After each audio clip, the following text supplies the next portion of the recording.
What a night! Saturday, October 25th, 2025. We're here with Too Spooky into somewhere. Hopefully everybody's doing well. Let's go. That's right. Hit that like button, subscribe, follow us on Twitter, Rumble, wherever you might be. And as always, I am not alone. I have the man, the myth, the legend, Cody Onidi 316. What's going on? I thought tonight was a great show, honestly.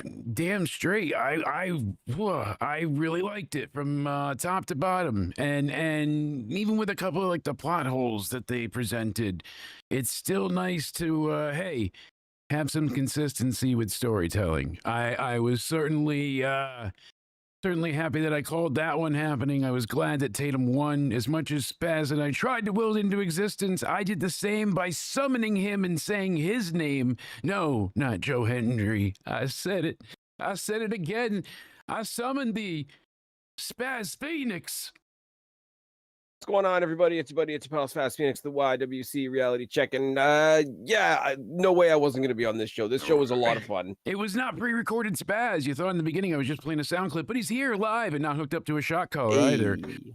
Oh, Hassan would be there's very a political upset. thing going on about that, but I don't have enough information on it, and I'm not sober, so I'm going to watch Hassan, the in this show. house. Being the 51st state. It's about Hassan Piker because he shocked his dog and then he lied repeatedly by gaslighting his audience. First, he didn't show the collar. Then when he did say, oh, the collar doesn't have a shock, it's vibrate only. Then when he shows it, there's tape on the back covering the prongs. And like the model that he has is a shock collar. I'm gonna go right away with the whole it's not a shock, it's just a vibrator. Okay, cool, asshole. Let's freaking strap a vibrator to your neck and see how much you like it. Yeah, but the reason he shocked the dog is because the dog got up out of its permanent place. Because it's supposed to be in a freaking it's supposed to be like a prop on his stage. Basically, it makes him seem more likable if the dog just stays there all the time and loves him. So first he used to clip the dog by a very small leash to the bed. Do you know what would make you feel like a nice person? Would be like if your dog wants to walk away, just let the fucking dog walk away. You would think so, but nope, not here, not at this time. It is what it is. I just it doesn't compute. It doesn't make sense, but Halloween Havoc certainly did. And we are live. Thank you to the power of XSplit. Go ahead and use code BANANA at checkout for XSplit Premium or any of their great broadcasting tools to go ahead and make yourself live anytime, 24/7. Code BANANA is the biggest discount available at this current time. No cap. That's right. I'm still hip. 20% for code BANANA. And go ahead and check out vidiq.com/intosomewhere. Sign up there to go ahead and supercharge your YouTube channel today. So go ahead and check them out, both in the description box down below. This was great. I wish I had sponsors, but I'm not as cool as Jake. Hey, rising tides, my friend. We're gonna get there. We're gonna get there. I'm seeking them. You know, it's one of those relationships, but we're all trying to be elevated. And I'm highly medicated and vindicated because I actually got a couple of funny messages on Twitter, and I ended up getting one was quite nasty, being like, "You're ridiculous. You've done nothing with yourself, with your own channel, and how dare you go ahead and say that JC's losing? You're a moron." And I said, "Well, everyone has opinions, and I think mine's as valid as anybody's. I didn't, Nope, you can F off." So I wonder how they're feeling right now. This must really upset them. But that's their villain arc. That's the moment that broke them. That'll get spun into something. I look at that. Well, apparently we are the spin-off show, right? To some. Even my hot, sexy wife stops in for this one. I'm really spoiled. Hey. This was a great night. This was a ton of fun, and it was. I'm pumped for the rest of the Halloween super themed week for Into Somewhere. We've got more with the Raw review, Into Somewhere Weekly, and our costume party on this Friday's SmackDown review and Halloween hangout with all sorts of crazy shenanigans. We're gonna have a DJ. Jake's doing all the things. Spaz is gonna get a drink, and then we're gonna do more of the things. Yeah, you were in charge of getting paper goods. I mean, we'll see how that goes. Cody had to Find someone that would handle the donkey shit. Wait, I did? Well, you were supposed to. If not, I have bad news. Still, Friday's going to be great, so make sure you're here from Halloween. You'll figure it out when you smell it.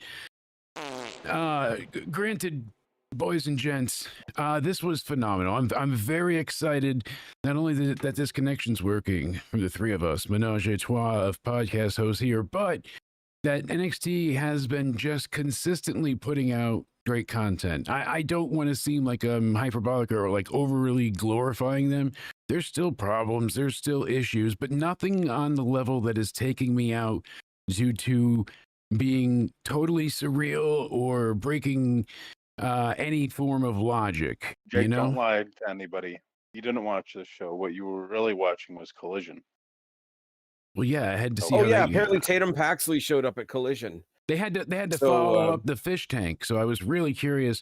I mean, my God. he was already Oh my using the God. taser, and he didn't hold that Oh my on him, God. but he has him in the fish tank. Wouldn't you taser him in the fish tank, or get like a toaster and a very long extension cord from Tony Schiavone? All Like, right. Can I just say, yes, I know that this is an ongoing thing, and Jake and I, do our fair share of not at all being unbiased. And Cody, you can come along for the ride this time too. Woo. It's not a new thing, but the Choo-choo. collection of new excuses that the Mud Show fans, the Mud Flaps, as I call them, are coming up with at this point, because they're flapping their jaws about the Mud Jake's Show. seen it. Yeah. I've been in. All But, of them like- went after me for the last week, and now I'm in beef with the people I support. So I can't catch a fucking But here's break. the thing. Here's the I thing, make right? terrible jokes If and mean you no cannot harm, but I have- do love okay, if- everyone. I do. We can I do. we talk about how AEW has gone to the excesses so much that the excesses don't mean anything on AEW anymore, and like, okay, you got needles and bricks and whatever the case may be, and that's not great. Yeah. But you promised a death match from like two of your death match guys. It might not be my thing, but at least deliver on the promise. Oh, well, we couldn't because, the state regulators and whatever. Then why did you plug the match? Oh, well, we couldn't do the full match in time because, time constraints were a thing. Then maybe don't like overrun one of your kickoff shows into the pay-per-view. Yeah, maybe, But it's really not cool, have but it's really 15 cool. matches on a 19-hour card. Well, never mind that. You're not going to stop that. And I'm not necessarily an advocate for shorter cards. I just need to give a shit. I just need to give a shit about the matches that are on those cards. But well, that's the thing. It'd be nice to care, but when it's that many as well, I'm sorry, it does. It runs you down. It runs you ragged. Even tonight, when they got to here's the match thing. number 6, I'm the like, this WrestleMania- feels longer than norm, but I liked it. I liked the Yeah. pacing. I liked the I thought content. Everybody had more it than enough wasn't- time yeah. on their end. So yeah, a lot of great things tonight. There were some matches that feel like they could have been a bit. To be fair, looking ahead to tonight's show, there were a couple matches that I thought could have been a bit shorter, but not to the expressive degree that AEW does. WrestleMania, that Sorry. fucking hell, that WrestleMania that everybody used as the litmus test, where like literally it that spanned Liz and others went to down in Florida. That's right, 33. the one. It was like was it? 7 The one that- hours. the one that ended at 1 a.m. Right? Yes, And the here's the thing. Undertaker and Roman Reigns went like 9 hours and 3 minutes or whatever. Yeah, and then they had a wrestling match.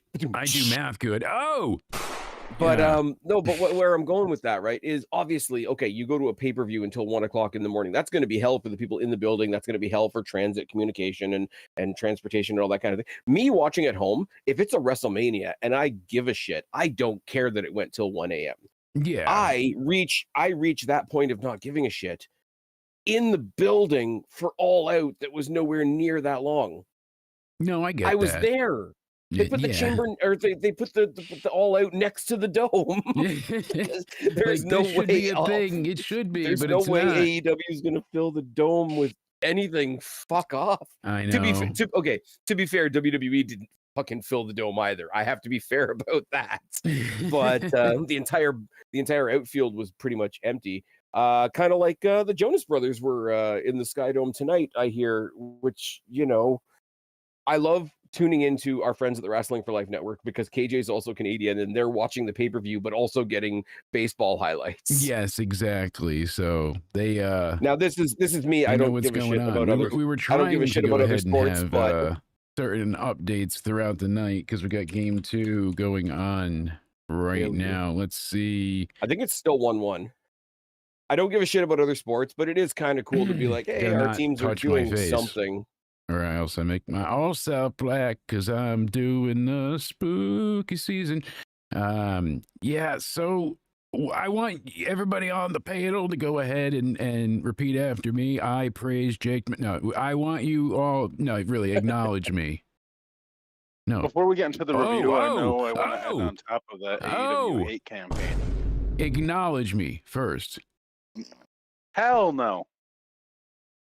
And that's it for Cody, guys. Go ahead and check him out. And so, what are you trifled up about with AEW as well? They got you knickers in a bunch. Yeah.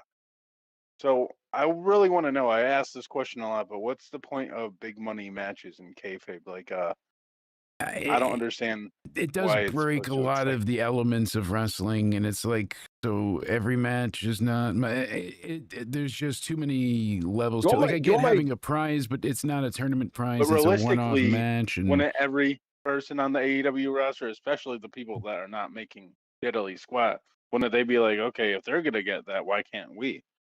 I'll give you my theory on this, and this is only my theory. I lost my train of thought. Okay, so you know sorry.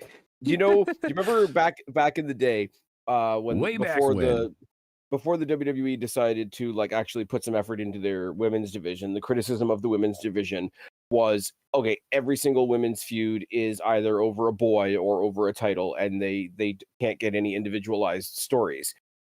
They're kind of doing the same thing. They have people that they want to feature. They can't make a belt for everybody, even though God knows they're trying.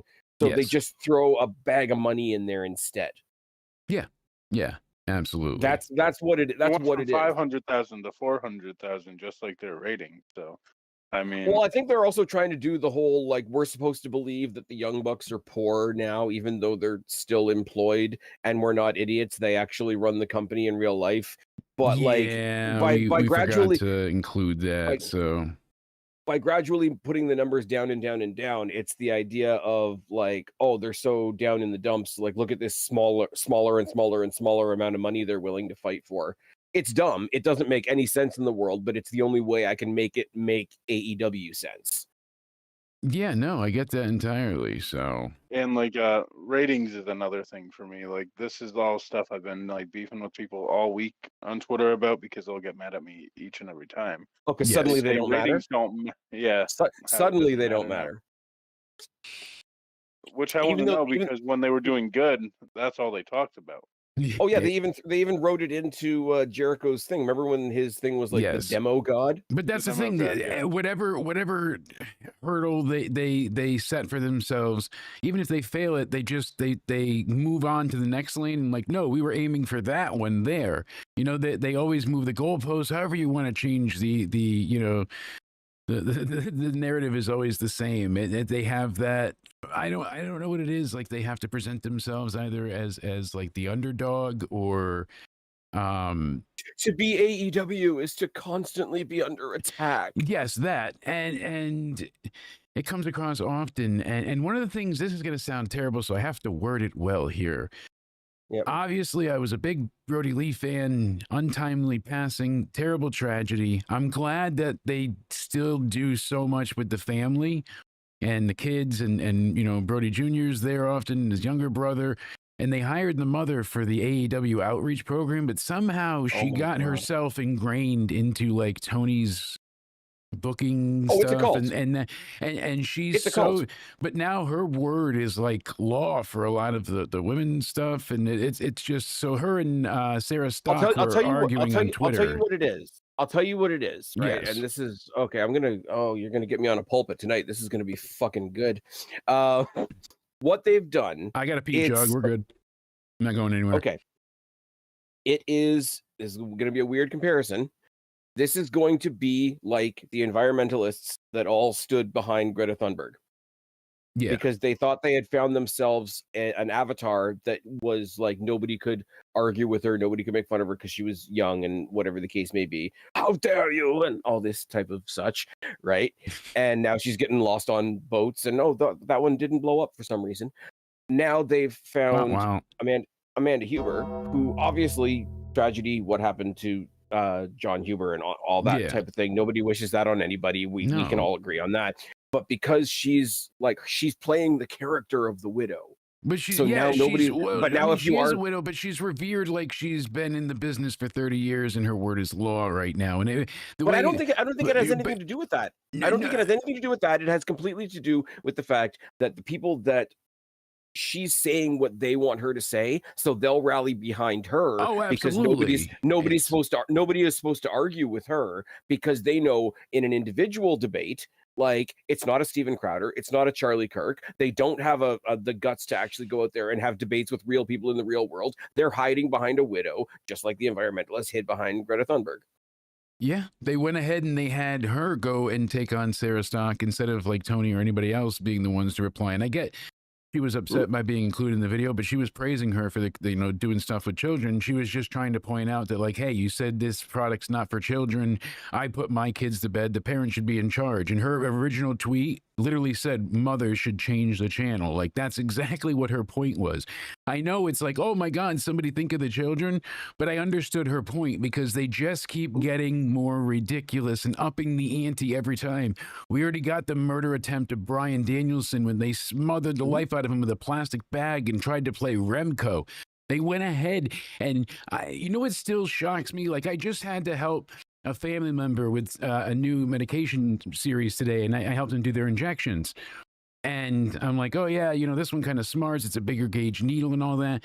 And as I'm injecting them, the only thing I could think about, I don't know why my mind went there, but was the John Moxley, not Edge, Cope match where he went and took a suplex onto Spike. And in that moment, as I'm injecting the needle, I'm like, the thought was just buried in my mind of how did he know how deep that was going to go? How is he so sure that wouldn't puncture a lung, a spleen, a kidney, a spine part? And how did he know it wouldn't have pushed further? It's into funny his that it went to back? that instead of Hangman and Swerve with the actual needle. Yeah, well, I know, right? But it was that came in my mind for whatever reason, and I'm like, our brains are not our friends. No, and I was like, how did you get so lucky in that regard to get the effect you wanted? It was stuck in your back, legit. They had to rip it out. But then again, you're lucky. You've dealt with a terrible infection before that nearly took you out. You know how dangerous it is to use legit rusty barbs because on these nails because you're trying to prove that you're badass. Never mind the fact that it could do something to your spine. Alcohol. Yeah, that's what I'm saying. It could have killed him. And I know that sounds so. But the thing about that is, like, the new like defense they've come up with for this now, or the fans have anyway, and I think somebody named Murray and somebody named Sidgwick have always done the same thing as well. It's like, oh, here's all these people that pretend to care. They're just concern policing over AEW because they want to pretend it's dangerous. And I'm like, you just drop somebody on a legit bed of nails, except it's not even a bed. It's wrapped around a like it's embedded in him. And I got more black on me. Look at that. I'm the reverse Michael Jackson tonight. But oh my, indeed. We heard Michael Jackson references tonight. With that being said, that like I think AEW is going to have an expiration date, unfortunately, and I don't want it to happen because I think AEW existing is good for wrestling, but I don't really think they care about being a business. All Tony Khan cares about, and his wrestlers apparently, is Dave Meltzer's 7-star ratings, and they can celebrate and. My quick little like prediction, not to be Nostradamus, I'm not original here. Many have said it, but my genuine guess is there's a big issue with this whole Warner fiasco. They're getting split apart, and now Trump wants to purchase some part of it. The whole thing is just mind-blowingly chaotic. Okay, hold on. So is Dynamite going to get so small that they can host it in Trump's new boardroom? Possibly ballroom. His ballroom, yeah. Well, that's kind of the issue because not only are they getting, the record lows again, but now on top of it, it's during a time where, yes, I know Nielsen's been adjusted, but it's also like, hey, you guys are getting restructured. We don't know how this deal is going to work out. Okay, hold on. Gotta stop you. Nielsen's been reconstructed, and like the way they do their rubric is different now. Yes, but they're still losing. No doubt about it. They are still even losing. before I they were think it's losing, but global now it's like Paramount. even more detrimental of a As loss that you long see as- and Paramount. drastic. I don't care how you Oh, want this to is- calculate. I don't care how you want to calculate it. As long as everybody's being calculated equally, they still lose. They lose You their put TV. less- They lose their ass in streaming because then they have They lose like attendance. and well, both because now they're not on TV and now the streaming is not drawing as much, and then the wrestlers there can't get the same types of contracts because it's not viable, and that's how I foresee it ending. Now, not with a big bang, but like a whimper. They're going to keep going until all the wheels fall off that wagon. Is Well, if my they lose guess. the Paramount, Because if yeah, they they get, lose TV and streaming, then they have to go on the internet and do it themselves, kind of like what Ring of Honor went through, and then Sinclair finally purchased them, and they're like, all right, good, we could do Fight TV and these little things, and then it really never well, got know the what I think support they're it gonna do? needed. So the You know what I is think they're gonna Paramount do? buying try and them. going on Amazon Prime permanently, like they'll have to find some type of No. streaming Well, platform. Amazon Prime. If you were watching on Amazon Prime, most people didn't get to see the main event of Wrestle Dream. Yeah. But here's the thing. That I was bet the- you here's what's going to happen. Here's what's going to happen.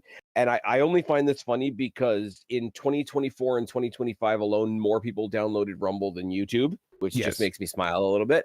But like, I bet you at some point they come to a point where they move all their stuff, they lose all their TV deals, they throw it onto YouTube, they try to portray it as not a loss, and they try to portray it as no, we just wanted to serve the fans better. YouTube is all over the world. Look how nice we are. When Yeah. really, it's nobody wants to touch you with a 10-foot pole because you're garbage. Yeah, and we saw how they performed on true. YouTube, even when they were in front of a Well- national audience. It didn't transcend Oh my God! through Remember TV. Dark and Dark Elevation? Yeah, dark and darker. That's exactly what it was, because then they had nobody in the stands and had to use the tarps. Granted, thank Here's you the guys. issue, though. I think If that's what Paramount buys that's what Warner Bros. happens. Hold on one second, because I then- got to go ahead and as we started off the show in a smoothie way. There we go. All right, sorry, I knew it was going to reset itself. And Bess again. You still haven't called the Exterminator, Cody. God, you're terrible at this. Granted, yes, sir. You were saying. If Paramount purchased Warner Bros. Discovery, then Dynamite is good as done because Paramount is already in bed with TKO with UFC Yeah. and stuff. So Yes. then But the other side of that is the other body that is apparently putting a bid in on it is Netflix. And you think Netflix is going to trade WWE content for Mud Show content? well, that the sickos might think that. Oh my Yeah, God. maybe, but This you is what never I've always know. said: sports entertainment beats pro wrestling, and AEW fans will be like, "Oh, stick to your sports entertainment, buddy." I'm like, "Jackass McGee, AEW is also scripted, so that Okay, gotta be means kidding. they're also I sports love entertainment." I love the argument of we're real wrestling, we're real grabs in their sports entertainment. Meanwhile, they've got an alien, a zombie, a dinosaur, Tarzan, matches in orange juice, matches in dentist chairs. And here's the thing. TV is one thing. Take TV out of the equation for a second. The fans and the wrestlers would rather be in WWE. I'm Hey. surprised MJF didn't sign with WWE. And Chris Oh, he will. Jericho, they act like is a I was big deal hoping to not see losing. it. That is a huge deal to them Jericho. because that's their literal first ever champion. That's like their first ever guy in AEW, the original. So if Chris Jericho also leaves, what else do they got left? Here's the And thing I've never right now. asked Wardlow? As things stand, What about Wardlow? as things stand right now, here's your advertisement. Here's a flyer. Here's a flyer that you could drop in an AEW mailbox right now to any star that's thinking about leaving. Hey, if you want to leave AEW and come over to WWE, you could potentially be the women's North American champion, the men's North American champion, the NXT champion, or the WWE champion main eventing 2 back-to-back WrestleManias. It sounds good. Or you could be in. Or every you, title you just named is more prestigious than the AEW yeah, World Heavyweight you- Championship. No, but I'm just saying, like, well, Mariah you could May, also Ricky be Starks. Andrade. I guess we still can't say it, but. Oh, all right, he's yeah, we apparently coming back to WWE, like I said. Well, we He's can't got say anything about 11 that because months. AEW loves contract tampering, moving swiftly on. Yeah, so I Even wanted to though bring Tony this up Khan- because Collision tonight was the other night, and I was like, all right, so we got their all-star lineup, right? It's supposed to be going on. The Young Bucks lost, right? And I didn't see any bit out of it besides that. So the Young Bucks, Nick Jackson with FTR, Dax and Cash taking on Jack and Luchasaurus, Jurassic Express with Jet Speed, Kevin Knight, Mike Bailey, for an all-star 8-man tag for $400,000. So now they won the money, and they basically gave them money after the match, and that's when they still It's got lame. attacked and didn't help them. So whatever, it was How are they stupid even, and ridiculous. back together still? I still don't know how they're together again. Who?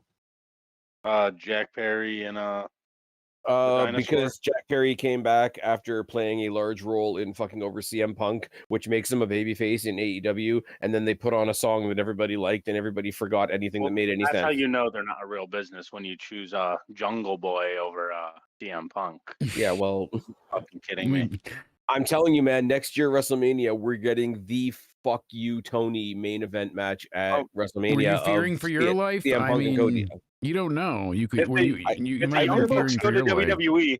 WWE's gonna capitalize on that. WWE doesn't play around. They're gonna be like, you motherfuckers are all gonna work together whether you like it or not. And the three of us No, do no, agree. no, We don't no, want but here's AEW to disappear. I just wish they would learn from their mistakes. You going just to, went to. because We're going to I their want live them to wrestling. disappear. We want to see them live, but I wish they would correct themselves. It's good to have competition. It's good. It forces creativity. It breeds new life. We need an alternative so people can get pay increases, and so there can be changes and evolution in booking and the locker room and etiquette and all this shit. Somewhere Tony we've seen Khan change. is a mystery.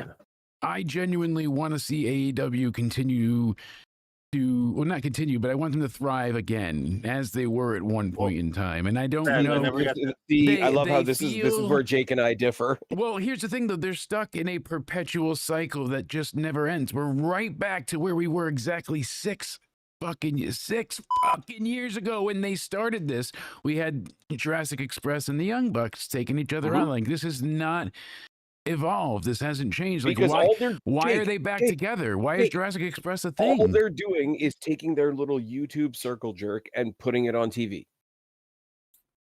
That's what they're doing. But they don't call it a BTE episode. So we'll try and figure out in a little bit. We'll try and get the full here's the thing. collision Let me ask report you that it this. wasn't all spoiled during the But, week. but here's the thing. never- Let me ask you something, right? How many people are on that AEW roster right now that were better used in NXT, better used in WWE, better used in TNA, looking at people like Speedball Mike Bailey and Josh Alexander, Matt Cardona, there's been Matt Cardona, I know we're Deonna forgetting Purrazzo, people. Athena. I know I bring up Athena as like the number one with a bullet example most of the time, but Jesus Christ. I think chat might be onto something. Not having Slim Jim tables, Paul. I mean that is a true thing. I mean that is pretty lame to not have a Slim Jim Spaz. table. What up? I never got to ask you your opinion on this one. This is the last thing I'll touch up on before we get into the actual review. But Yes, Sure. this is where my heat really got caught fire this week. Mercedes Monet God. having whatever amount of belts. She's trying to have as many belts as Don Callis has family members, obviously. So Oh dear. well, Don Callis so used to keep what it do in you his think of pants. this? really quick. Because So what do you think of her belt thing? Spaz, Is I want it your because full of- belt opinion. thing? Just, Okay. just to give Here's context, the she's thing. now has over. Oh, did she get it? I believe she got more belts, but she had 12, and She has 12. Yeah, the one she won in Winnipeg was the last one. so she's literally gone ahead and amassed this great collection of belts, but a lot of them either like I don't know how the Owen belt is really a belt she carries around because that was a tournament you won and they gifted you a belt for winning, but it's not a belt that's you're not defending that. Okay. Heel, Jake. See, here's the thing. Here's the thing. I will Some let of that these go. belts, one of the belts is from Poland, another one's from. She is never going to defend any of these, and they're all worthless. Oh, Ultimo Dragon, he had 8 titles that were previously prestigious. They even had the WWE Light Heavyweight Championship in there until they got caught. I mean, cease and desist my ass. What are you going to do? Yep. So please, No, what here's are the thing. your thoughts? I Her- want to know. Her treating the Owen Hart tournament thing, and let's be real, Martha Hart and Tony Khan are only doing that tournament despite WWE. But them treating a tournament title belt like a title is the kind of wishy-washy logic that wrestling does produce sometimes. That doesn't bother me so much. But they never counted the It's the- FTW title as like an actual title. Like they always said like it was an unofficial, like they recognized the Well, that's the lineage, thing. but it wasn't an No, official no, AEW it's- title.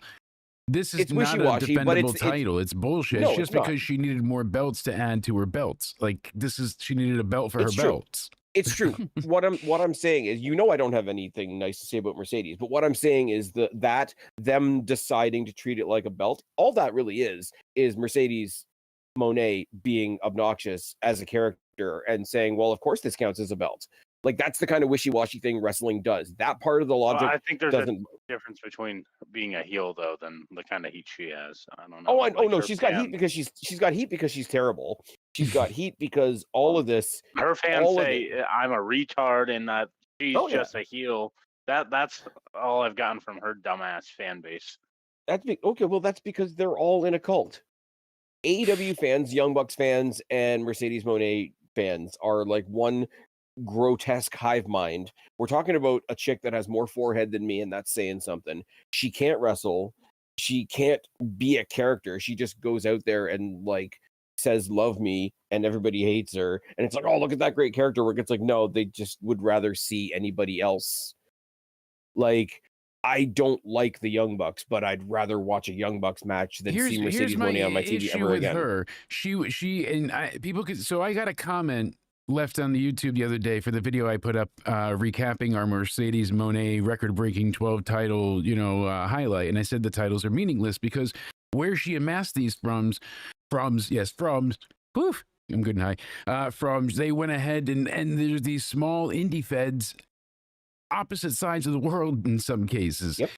So she's and not she was going to shocked that these places had more attendance than AEW. She's going to do what Ultimate Dragon did, I guarantee, where she's going to do one job and lose and then give them all the belts. And here, this is your problem. That's what Ultimate Dragon did. He was like, it's moving on. And then that thing moved on several times. What I've heard is even worse. All these people but they said, I'm hating for the wrong reason. She's good at what she does, and my opinion doesn't count because they love her. And I said, I'm not blindly hating. That's not my stance whatsoever. No, she's terrible. I explained what I just said. I said, but I feel my opinion counts as much as yours. I said, don't take me as rude. I said, what about her title reign are you enjoying? I said, and we didn't really get that. She said she's doing better than she ever had. And I said, but here's the thing I disagree with. She was way better off. She has been handed so many things throughout her career for whatever the reason might be.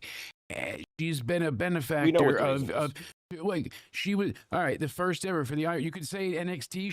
She worked her ass off and earned her way there. But when she got to the main roster, she was basically thrown into just to be Charlotte's rival for the very beginning. So she slowly built up accolades of the first women's Hell in a Cell, the Rumble, like all these big to do things. But then she was continually like, oh, that we're going to split up the women's title. There's going to be 2 titles, that kind of thing. All right, here, you're the champ now. Like they continually gave her, all right, here's the women's tag titles. We're going to give you this main event. We're going to give you, they just presented her while there were so many other people working just as, if not harder. And weren't getting recognized. WrestleMania 37, right? It took Becky to get punched in the face, have her nose break after trying to turn heel, and the crowd not accepting it. So, like, it took. Jake, it goes back farther than that, though, because from the rise of the women's division in NXT, which was not started by the 4 Horsewomen, it was started by Emma and Paige. We need to start correcting that narrative. But like when they established between Bayley and Sasha, like I guess just yes, you put her with Bayley, and Bayley can carry her to a good match. And I'm sorry, that's what it was. Yeah, like I mean, you Bayley plucked her, and you put you did DEI in real time. You stuck her with 3 other people that could carry her through matches. See, I don't think it was that at that point. I feel like she was earning it in NXT, and she was. Certainly looked highly upon WWE on the main roster because of her family connections. That's when they were like, "Oh, that's Snoop Dogg's family. Oh my goodness, we could get." You think they didn't know that when they put her on NXT? They did, but they didn't know if she was going to work out. And they've had other famous family members throughout history and nepo babies and all these sorts of things that haven't worked out. Famous lineage is not usually a great thing. So they don't initially point a heavy hand at it. I feel like she really earned herself both on the mic because she cut some pretty decent promos in NXT. Nothing to blow you away, but she was consistently good at being a bitch. Who thought? Who could have thunk that? Okay, but Jake, that's not character work. But no, she That's did because she her. accelerated it to be the boss character, and it was up to 11. It was added to another level for wrestling fans. She really did. I mean, I don't know if you've had a chance to revisit. It's not rose tinted glasses. I looked this up about 3 weeks ago, before Wrestle Dream happened, and I was like, let's go ahead and I want to go back and see because I wanted to make sure I wasn't misremembering. And she was really good. She had really good matches over and over throughout her title reign in NXT until she lost after Bailey beat her ass twice in New York and then the Iron Woman. They got their flowers literally for that one, and that's when it started to become a little bit not just staged, but like needed presentation. They wanted records to be there, like Asuka. They kept presenting her for the winning streak and all these things. Like they needed records to be broken for them to be like, see. Okay, here's the thing. I get what you're saying about it being performative. At the time where the WWE Women's Revolution, which started in NXT, whenever that decided to be a thing, finally, it's like, okay, we are having these awesome women's matches in NXT. Yeah. We can look across the border, even back then, and look at a company like TNA who saw everybody else having like divas matches and catfights and whatever, and said, no, we're going to give you people like Gail Kim and Awesome Kong and Mickie James, and these women are going to kick ass. WWE started to do that. They did the women's revolution. I hate that became a cliche, but they had to be a bit performative with it at the beginning so that they could tell the audience, yeah, don't worry, we've heard you, we're trying here. So they were being performative with it, but in a good way at the time. It's like, we're gonna do something with these ladies. Like, yeah, please pay attention. Yeah. Like they had to make it a bit performative and a bit cliche at the beginning to let people know, like, no, this thing that you want is actually a thing. Exactly. I just think you could pick anybody else other than Fivehead to do it. Yeah, I mean, you're not wrong. And I'm pretty sure it burns when she pees. Speaking of burning, Halloween Havoc, what a show. The What a Fenway diversion. Toyota Center in not Tempe, they were in Prescott Valley, Arizona, October 25th, 2025. Tempe was SmackDown, right? I believe so. Okay. So. Sorry, I don't want to cut you off because my brain's all over the place. No, go ahead. I do want to ask you something about SmackDown real quick. I mean, Yes. the obvious thing coming out of SmackDown was the Jade heel turn, which was a fucking amazing, in my opinion. I think she's a badass. I think they're propping her up to be like an exact like equal and opposite to badass. I think she's a badass. I think they're trying to steer her that way because having her come in as a monster. Her. I don't have no personal issue with her or anything, but she can't wrestle. No, I've never fought anybody on that. But where I think she does have it is all the natural come out, have a big presence, have a star power, star quality things that are harder for people to pick up. And I think the wrestling is going to come because they keep sticking her with way more experienced people. Absolutely. So you get the basics down and then you learn everything else in action. Yeah. That's why you have to have those. The whole charisma character, like she walks out, she looks like $1 million.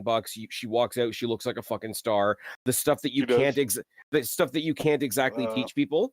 I think that right now, with her turning heel on Friday, I think the long term is they're making her like an equal and opposite wrecking ball to a Rhea Ripley. And I think by the time they get there, she will have picked up enough in the ring to make it work. But star power wise, like look at the reaction Rhea Ripley gets without even trying, and look at the response that her heel that Jade's heel turn got last night. Anyways, that's the big story. That's kind of like the obvious. Knew as soon as she walked out, they're like, "Oh, she's turning heel." Like it was just evidently obvious. It was almost as obvious as like when you hear the Money in the Bank find, like the cash in's coming, and then it happens. Like Seth, like I had a minor thought that she might have been turning on Tiffany. Or sorry, I knew she was going to turn on Tiffany. My minor thought was that. Oh, what? What? I had a thought. Yes. I had a thought. It happens. A tiny thought. A tiny thought. My other minor thought was maybe you're gonna get us taken down. Jesus, don't admit that on air. Fucking Christ. Oh God. Hit the dump button. Anyway, Lawyer. Cover us. 99% sure she's gonna turn on Tiffany. 1% is she just gonna come out there and kill Julia and be the women's US champion? Because I don't want to see that. I think No. Tiffany can drop the title at this point, and that can be a thing moving forward. Anyways, what I meant to say is my time traveling lawyer says you meant a lesser thought. Thank you, yes, sir. lesser thought. Yes, Oh. yeah. We all learn. But You yeah, what gross I people, thought I was forgive funny, you. and what I thought got all the hate sort of out of nowhere, pun intended, was the new Two strikes. the new presentation of Black and Zelina Vega. I thought it Yes. was awesome. It's And, still him. It's still him doing his thing. The whole. You want to know get you more views though? Being called into somewhere. That's right. it's Copyright included. There you go. We know what's allowed in this house. So the new Hey, Aleister Black, wait, the new what? Aleister Black entrance with Zelina Vega. Jake, I need to get your thoughts. We got Scarlet and Cross at home, guys. Like immediately, we all thought it was Timu Crosses because they're doing almost to a T, like a parody of what, not in a negative way, but like they're miming how they would act together for Scarlet. And when he walks out, he's stoic. Like, all right, so they're similar Gothic-esque characters, but Zelina. No, like the way she's acting is this. All she's not doing is singing. If she was singing, then damn, it would be spot on. But I don't hate it. They're paired up now. It's a good reason. They're going to be traveling together, husband and wife. But here's my point though. Here's my point though. There's 2 points to this because yes, I get it. Like the similarities are there. The similarities are going to be called out. Everybody that doesn't like WWE will immediately side up with whoever the last person to leave WWE was. And I get that. What's that? I find this hilarious. We're almost an hour into this, and we still haven't covered. We haven't touched. Well, yeah, because I like to derail things. But here's the thing. All good. Right. Let's keep doing it. Other than like, okay, if you watch that entrance, now you and say you derailed. like, yeah. Oh, you're killing me Derailed tonight. out of nowhere. Well, wasn't there a truck accident down in the States somewhere that we could talk about being derailed? Anyways, Yes. moving swiftly on. If you took her out of that, sued by multiple people. Oh my god. It's fine, and somebody will call me racist, I'm sure. But if you took her out of the remember I was the one that I was the one that said Athena is better than Naomi, and that I'm appropriating skeleton culture. So I'm white appropriating, right? Because their bones are white. Skeletons. All boners matter. I think that's a good slogan that they could really get behind. You get a good old fleshy sword fight going on. It's fine. If you took Zelina Vega out of that entrance video, it's still Aleister Black's regular entrance, right? That's number one. They didn't give him a brand new entrance. They kept his entrance and put her in it. Yeah. Second of all, he floats up and then she like curtsies on by. Yeah, she does her things, she, and I don't mind. From stage left while he's rising from the fog. Like it's supposed to be this great, triumphant. Like two ships passing in the fog type thing. Yeah. Menacing. But here's the thing. Intimidating moment for his enemies. And here's the thing. Like Jake, you and I talk this to death over on my channel. I think it's a bummer and a half that we don't have Black and Scarlet, Cross and Scarlet in WWE anymore. I really do. I think they're great. I think wherever they go is going to benefit from having Scarlet. That's what it came down to. I am telling you 110%. He's basically saying the same thing, but from everything that I've read and people that I've talked to, it is all but basically it. They offered him a low ball of a contract. He said, "How did you come to this number? Like what makes you think this is what I'm worth? Can we talk about it?" And they basically said, either you sign or you don't. You got a day. We're not going to basically talk about this. And then he's like, "Well, what about my wife?" And they were like, "We'll talk about it after you sign." And last time they did that, he wasn't wrestling with Scarlett. He was, Mad Maxing it up, losing to Jeff Hardy. So, okay, but here's the reality of it, and this is why I wanted to be clear that like this is not a dig at Cross and Scarlett. I wish we still had them on the show, right? Absolutely. But here's 2 bits of reality for you. They haven't really changed Aleister Black's entrance or presentation at all. Second of all, Cross and Scarlett, as awesome as they are and what a good act they were, they didn't invent guy comes down to ring with hot wife. Exactly. And certainly not a gothic man with a sexy woman. I get where everybody's come. Well, okay, Edge and Lita. Danny Filth and every band member that they've had for the last 15 years, robbing the cradle. So people that derail people are like people like Drew McIntyre, and people that can just come out of nowhere are like Joe Hendry. You're fucking up too. Into somewhere. Joe Yeah, you can't Hendry. take You got. it. I think Everybody Cody's said got a his thing for name Scottish tonight. guys. Say his name and Cody, yeah, say No, his name and Cody I was comes just, here. you know, because who wouldn't want to see a name Drew and versus Joe? Come here. he Right. appears. Oh. I believe in Cody.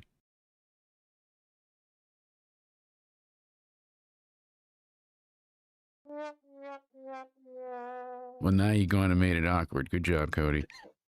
So no Drew versus Joe. No, it's I don't think it's happening. So what I want to see from SmackDown, we're not quite getting what I was really enjoying, which was the tag division. I liked seeing DIY, the Motor City Machine Gun, Street Profits.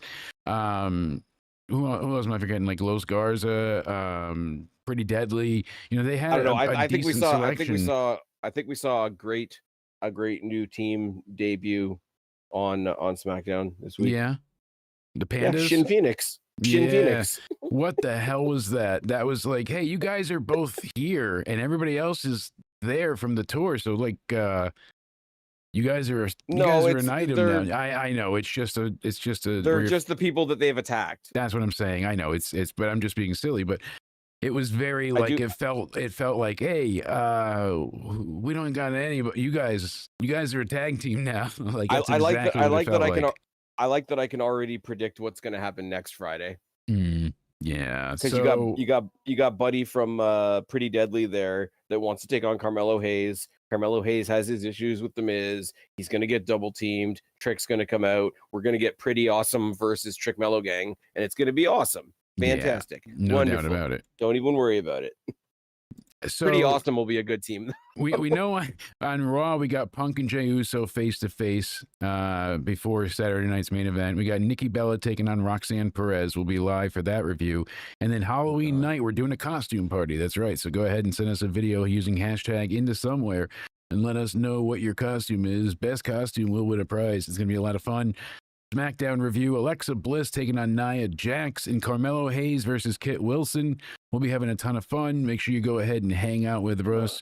Bring your party Those just favors seem and like treats. interesting matches. Come for a great time. It'll be a extra spooky night. I'm excited. I enjoyed SmackDown. It wasn't, knocking down walls and breaking down barriers, but it was still it was better than most of the shows have been pretty consistently. So I missed the tag stuff. JC Mateo mattering. looks like the Stay Puft Marshmallow Man. Yeah, they all look like pandas, and then he just stands out. So there is that. I mean, a little the rest awkward. of them, of them look fine. Freaking what's his name? Tala Tonga looks like goth Weird Al. I mean, we got Tala not wrong. Tonga, Loa, Tala Tonga, Tonga. I mean, if we want to have like champion versus champion, we could have Tiffany Stratton versus Blake Monroe. Do a Spider-Man match. Yeah. So, but anyway, speaking about any Tongas or anything, if they do the Wyatts versus MFTs at motherfucking War Games, I will not review that show whatsoever. I know. I will watch.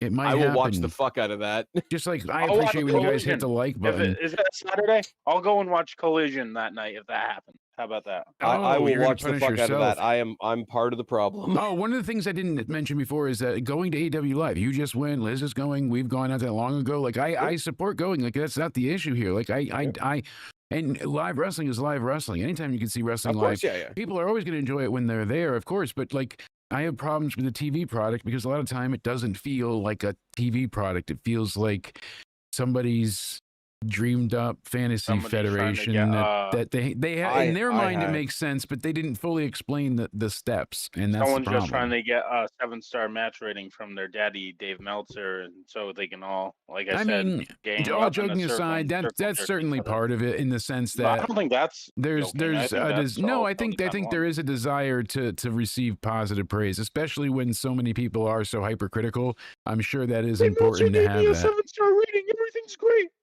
I mean, Anyway. people. Fuck, you just made me they- spit my drink. They do the PWI 500. I mean, they made Masha number 25 because she's exceptional at intergender matches, looking strong, beating men. Did you Did you show Spaz that we got a message from Tony Khan himself? I asked him a question. Oh, I know. I Oh, no. the other night in I don't know Wow. if I still have that clip or not, but we didn't really know what he said, so we tried to figure it out several times, and I have it right here. Oh, I think so- he said into somewhere is great, didn't he? Well, I thought that's what he said. I thought he said that. I mean, that's what a few other people said. He said too. So. Yo, into summer's great. Like that's exactly what I'm hearing. Because here's what happened. You didn't see this on TV because we sent Cody to do the media from Into Somewhere. So he gets to the arena. He doesn't go to the backstage like press junket. Why? Because he's got to go get his popcorn and his T-shirt. I'm like, dude, they're gonna give you merch and stuff. He's like, no, I gotta get. I'm like, no, just go to the. So he doesn't go backstage, doesn't meet anybody. I'm like, all right, well, at least I'm like, they've got you a really good seat up front. And he's like, no. You're sitting in the back of the arena for whatever reason instead of sitting on the floor. Fine, whatever. Okay. I asked them if they had Live Dom T-shirts there. I know. We're gonna get to it, and they kept asking where his handler was, and he's like, "No, I'm pressed." And I'm like, they're like, "Oh, we're very impressed," and he's like, "No, I'm pressed," and they didn't believe him, and it was a bit of an embarrassment for the brand. I do say I'm concerned we may not be allowed back again, but Cody had the camera with him, and I'm like, "You're gonna ask Tony one important question." And I don't care what the question is, but get him to say Into Somewhere. And that's what we wanted. And it's supposed to be Into Somewhere is great. And everything's great. And this is the message that you got recorded for us specifically for the show. Well, Okay, Jake, I don't want to cut you off yet again. I don't want to cut you off yet again because I've already done that several times. But look Please, at the sir. freeze frame. Look at the freeze frame you just had up on the screen there. So can I get that freeze frame up there one more time? Uh-oh. You don't have to play the video again, but can you get that freeze frame up there again for me one more time? It might have to go around in a circle. What was it? What do we got? I could pull it up. The Tony Khan thing you just played. Oh, yes. Him talking about the show. Yes, I bring can up pull the- that back. Gotcha. Just bring up the freeze frame for a second. I don't need to hear him talk. Again. I can do that, but it's gonna make him talk. So there you go. Freeze frame. Okay, look at that face. Yeah. Are you telling me that man is not on like several substances? No, that's my buddy. Oh. He's talked to me on Twitter. We got to go to Grand Slam. He would no. That guy's on crack. No, That guy. No, Tony's a good guy. that guy He is- works hard. Like he's worked That guy very is- hard to get That guy's the where guy he is that today. that guy's the guy that even Jeff Hardy had to tap out and say, "Hey guys, sorry, this is too much for me." I mean, And he's carrying the belt. it is a little spooky. I'll give you that. He's carrying belt. And it's like seeing Konosuke take a shit with the Cody Rhodes neck tattoo belt. Yeah. That's also a thing. Oh shit. Sorry. Somebody dropped this. Hold on, let me give it back to him. There you go. All right, we're good. Maybe we should talk about the show. Well, no, this is all relative, my friend. You know It why? is. Because What comes around is all around. there are so many things going on right now, and so many in the wrestling world specifically. I'm saying there's so many different elements, people working together. Like, I don't want to attack AEW in any way, but like they're working with CMLL feels very forced and heavy-handed. As where the AAA thing, yes, they bought them, and that's why they're doing. But they were working with them beforehand and helping out here and there. And so they've sent production people and cameras, and it's like so that before the the buyout and merger, whatever you want to call it. But still, like, and it's not because I like them, and it's just how it comes across. It feels like they're promoting and supporting, as where the other side, it's like no, we had their guys on us, but you're not going to usually see it the other way around, except for maybe MJF. Granted, I like how they have their specific world in NXT. Like there's the main roster and everything that's happening there, and it's basically a Venn diagram. And NXT is that middle between Raw Okay, and Kamala, SmackDown. calm down. But that really is it, because it it's doesn't. a diagram. I love Venn diagrams. It So takes place fantastic, so in the perfect. hemispheres Well, shit. between Raw and I SmackDown, literally and figuratively, I my got bad friend. news for our brand. Uh-oh. So like when they didn't believe I was media and press, I flipped out a bit, and I guess I kind of scared Tony Khan. So I got you another clip. He made a statement. This is going to be bad, isn't it? I know it is. All right, let me go ahead and so he was talking about Cody Onidi and the incident backstage. Let's go ahead and cue this. I'm sorry. I've been going to wrestling shows for over 30 years. I've been producing them on this network for nearly 4 years. Never in all that time have I ever felt, until last Sunday, that my security, my safety, my life was in danger at a wrestling show. What did you do? Okay, so actually, this, no.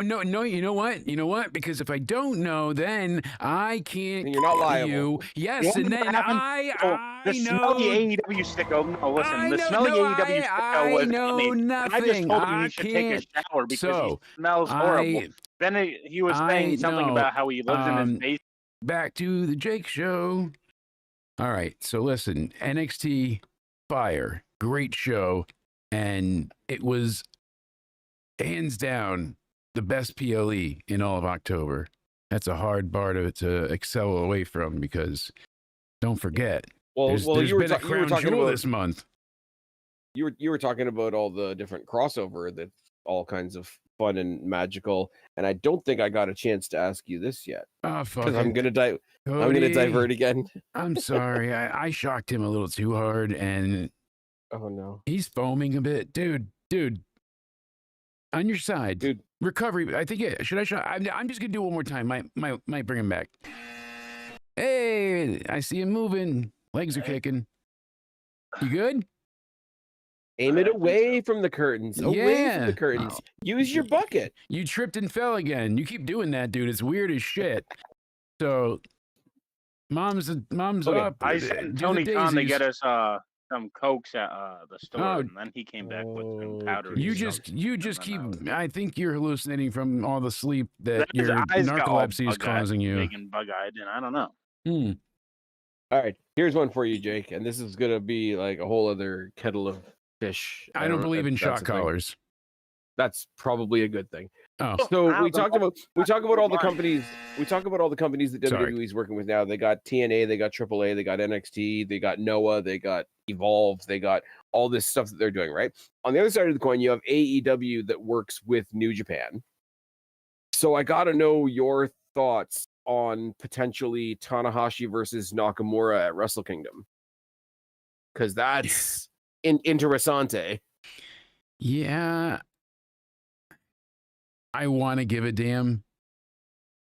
And I don't necessarily care based on who it is, but I care because politically it's a fun conversation. It'll be clearly the hot button topic that they're going for, but Wrestle Kingdoms haven't, like, I was not like the faithfulest of New Japan watcher, but I did watch rather regularly, especially like I don't give a shit about the show. No, I know that, but I'm saying, like, but even then, I like, always didn't, like, you felt compelled and, like, you had to see the Wrestle Kingdoms, and I feel like the last 5 years, since Omega the Jericho world was shut Wrestle down. Kingdom, wasn't it?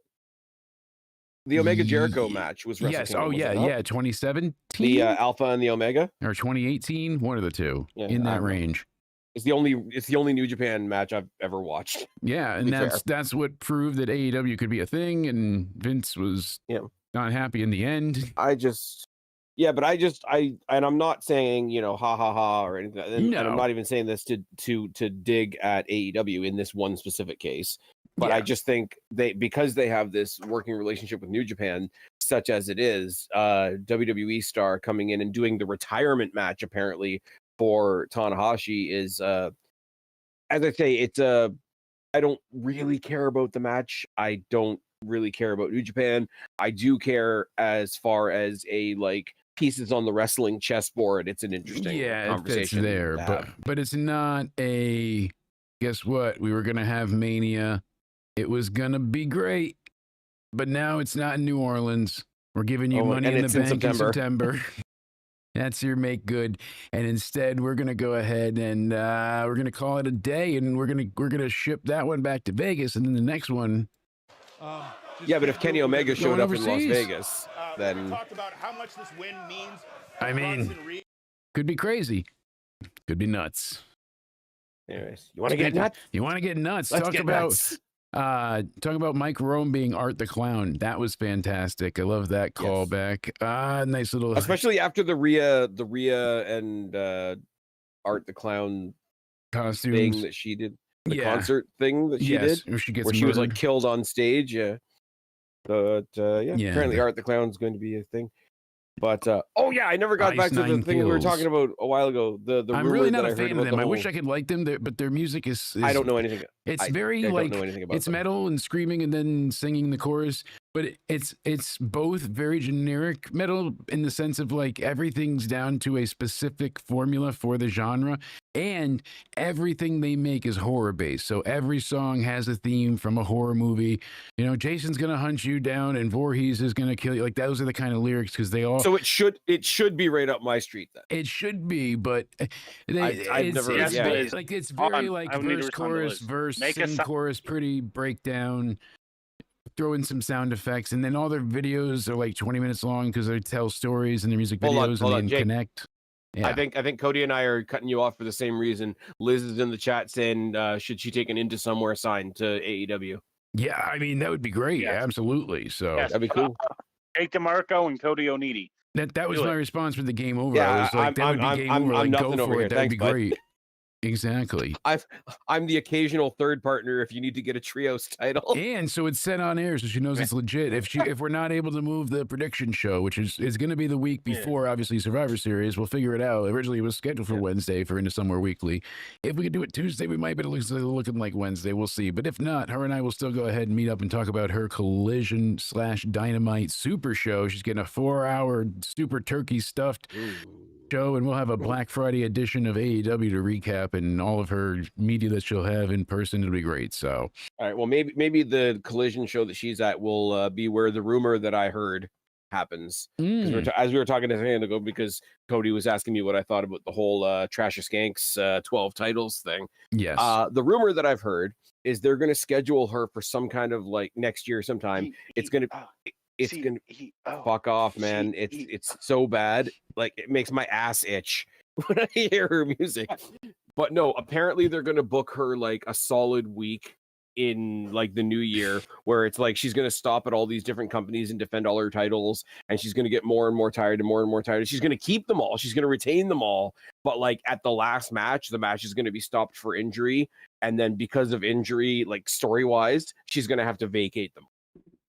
Yeah, every just fan in like how attendance is gonna get a brain that's how injury Willow having to watch ended up her with the wrestle. that's how Willow ended up with the last title.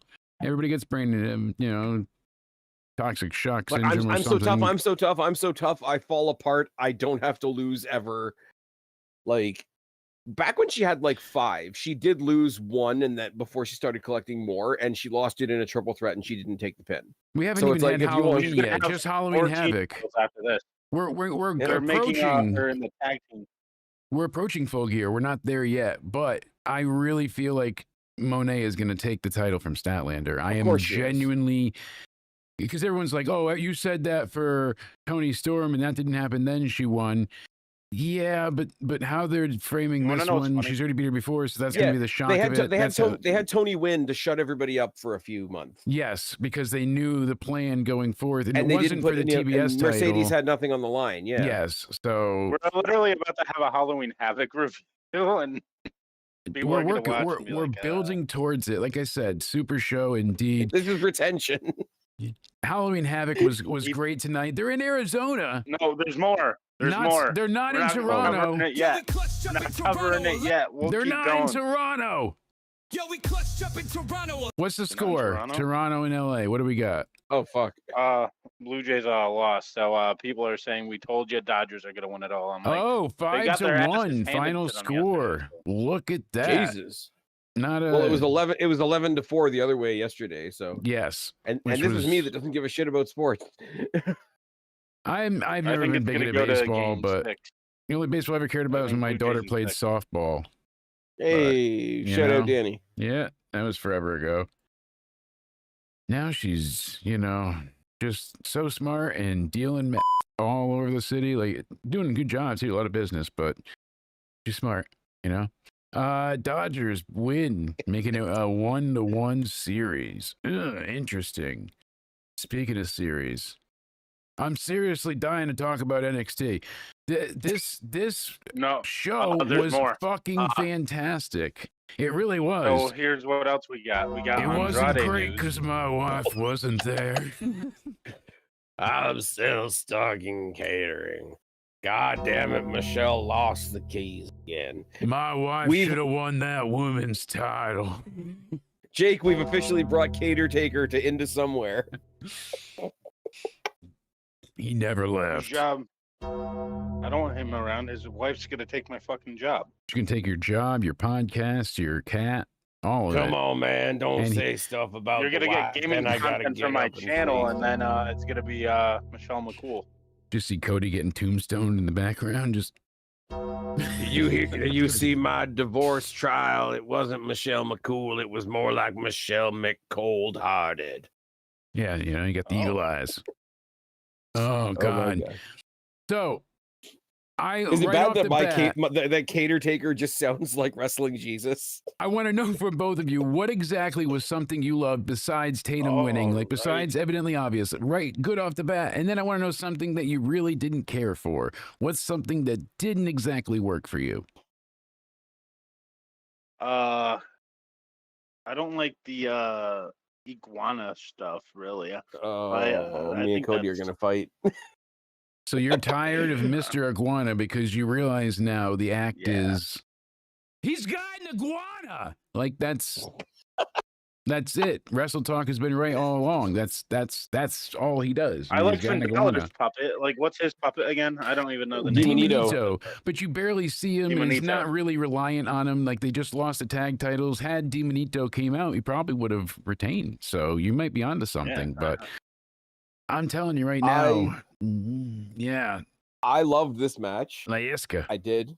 All right, I did. I love this match. you did. I like the little touch of Javon Evans knows he's about to face La Parka, so he picks Yeah. up one of the skeletons from the entryway and just brings it to ring with him. I thought he brought Michael Jackson. Oh, I really Oh dear. like. I was thought it was way like, off. It was, Somebody it else was said it was Aubrey Bill Edwards. Cosby, and I'm like, that he's still alive. They're like, yeah, I know, just bag of bones. And I'm like, Jesus. All right. No, it was Aubrey Edwards because even she looks better in WWE. Sideways, she disappeared. Oh my god. Sideways, I got more titties. Anyway, So he I don't know, picked I that. thought- What was something you hated the most before we get into the match? And liked, enjoyed. I didn't hate it. The negative that I can pull out, if I'm going to pull out a negative, Yes, overall. the main event, I didn't not like it, but it sort of doubled down on what we said in the preview that the main event didn't fit the rest of the show. The rest of the show was Halloween stuff. It was, sort of dramatic stuff, something a little bit fun. It allowed you to not take it too seriously. It And got then too you had a spooky. regular pay-per-view match at the end that was good, and I would have loved it in different context if it was a regular, like if it was a takeover. I would take that as a takeover main event. Yeah. I wouldn't take it as the main event of a You want to Halloween know what show. I want? No. I think Halloween Havoc should graduate to the main roster.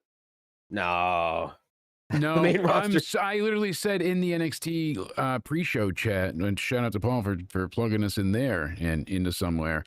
I was genuinely excited that NXT is keeping this because they lost War Games. They, it's like I like that they're able to keep some things to themselves, and because there's a lot of like brand synergy and identity with them having. It would have been this, perfect this year, considering SmackDown's literally on Halloween. Yeah, I get it but it's been an Yeah, NXT but I don't want it since to they be brought a it themed back. show. I saw a lot of people. It's already going to be a Halloween themed show, and so we'll have one too, and a costume contest, right? Which is fine, and we'll always do like the Halloween like themed episodes, or whatever.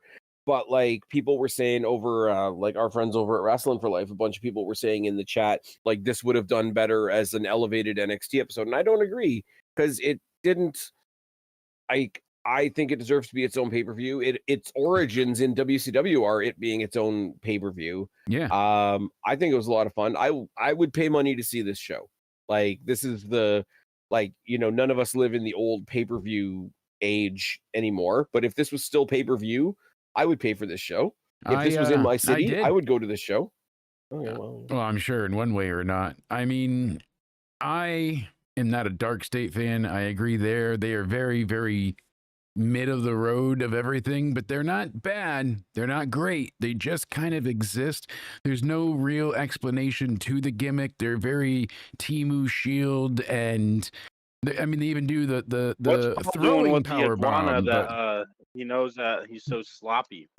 All right, so when we talk about the match, we'll get into that as well. But if I was going to pick anything that I really didn't like, it was Leon Slater, Javon Evans staying backstage during the Hardys match because they told them, hey, we got this. But Dark State attacked those dumbasses last time. It's like, what the f are you doing? Go fucking help them. Okay, they talked about your ass. We talked about this, right? Yes. When we were chatting during the show. Yes. I'm not debating that what you have there is a loophole. What I am saying is I think they did a really awesome job of sewing up the loophole with the segment that they had afterwards and the fact that their match was first. So they're coming off their match, they're coming off the win and whatever. Plus there's the built-in thing, and they've done this on TNA with Leon Slater before with the Hardys, like, hey, stay back, like we got to do our own thing. Yeah, it's not. I get that.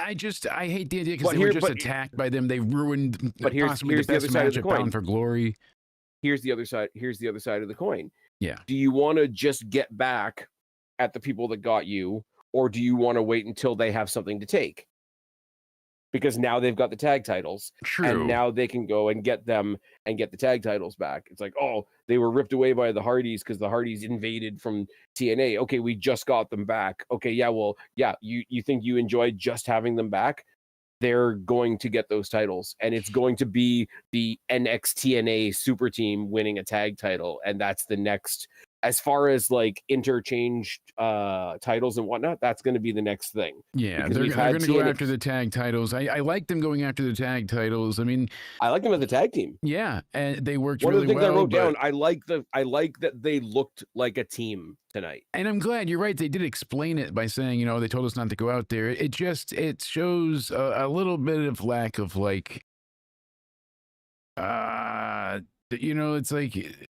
You'll be vindicated somehow by going, out there and defending your friends. That there is some worthiness in it and nobleness, but it's also they've been there for you several times. So even if they say they got it, you still see they got it until it becomes 4-on-2. Not they got it when it was 2-on-2. Like so that it's not a huge here's the thing, deal. But if that's my biggest gripe, then that's damn good for the night. But at the same time, you wouldn't even if they were going to come out and help.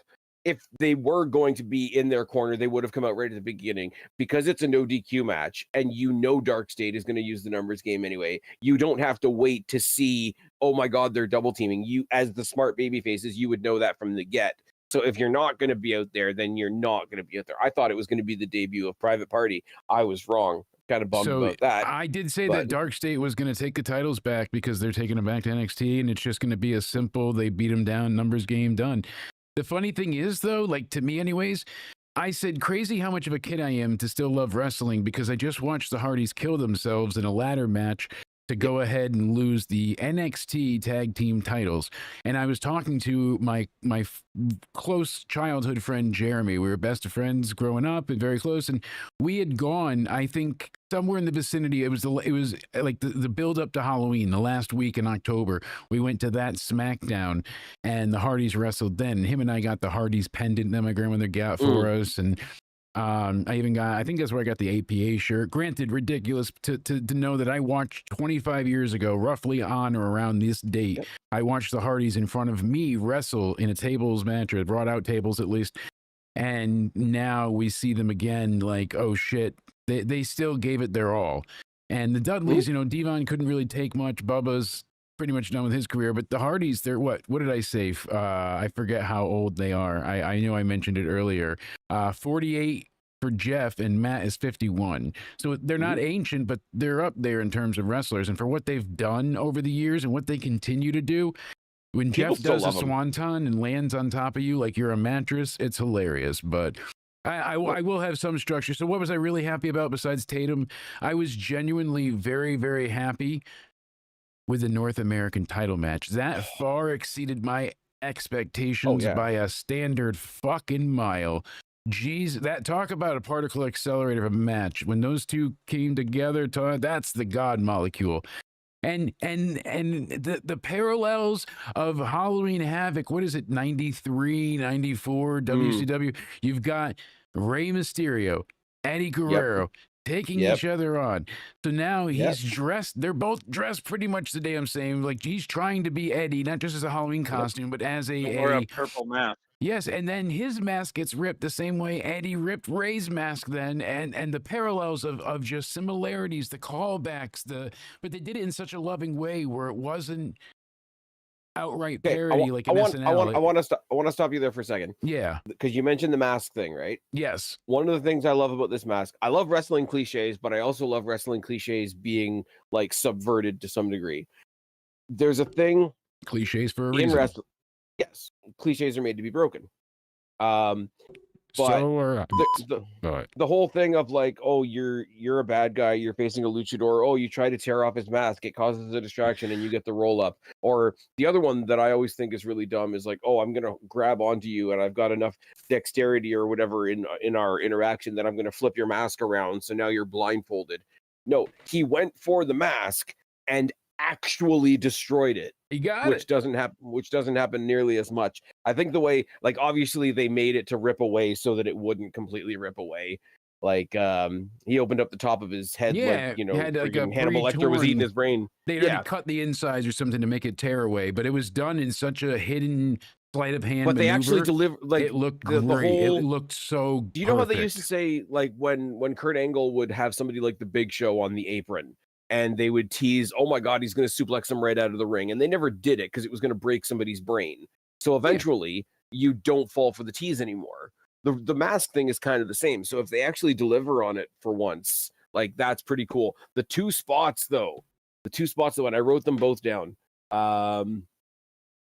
What did I say? I can't read my own writing on the first one, so I'm just going to say the second one said, when he went for it was kind of a janky looking Hurricane Rana, but he Hurricane Rana'd him off the top rope, and he went midair, and Page landed up on the upright chair. Yes, that had to have hurt. So that looked like it sucked a lot.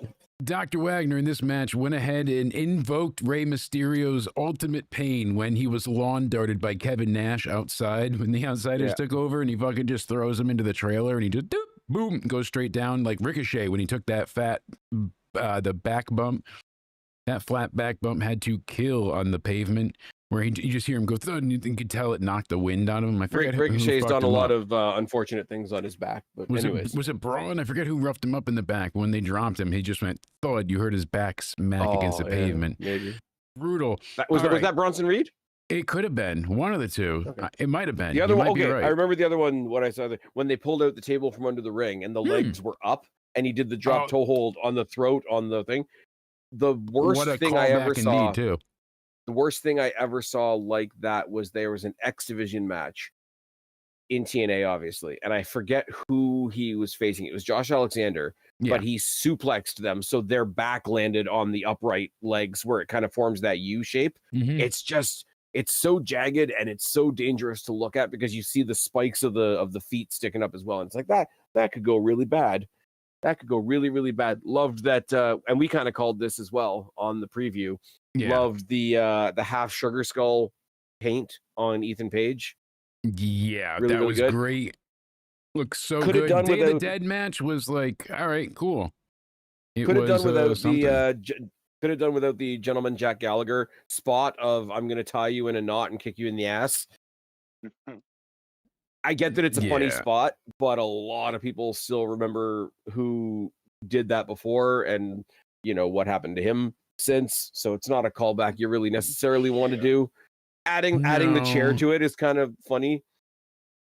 But it was what's happening in the match? He's kicking his ass.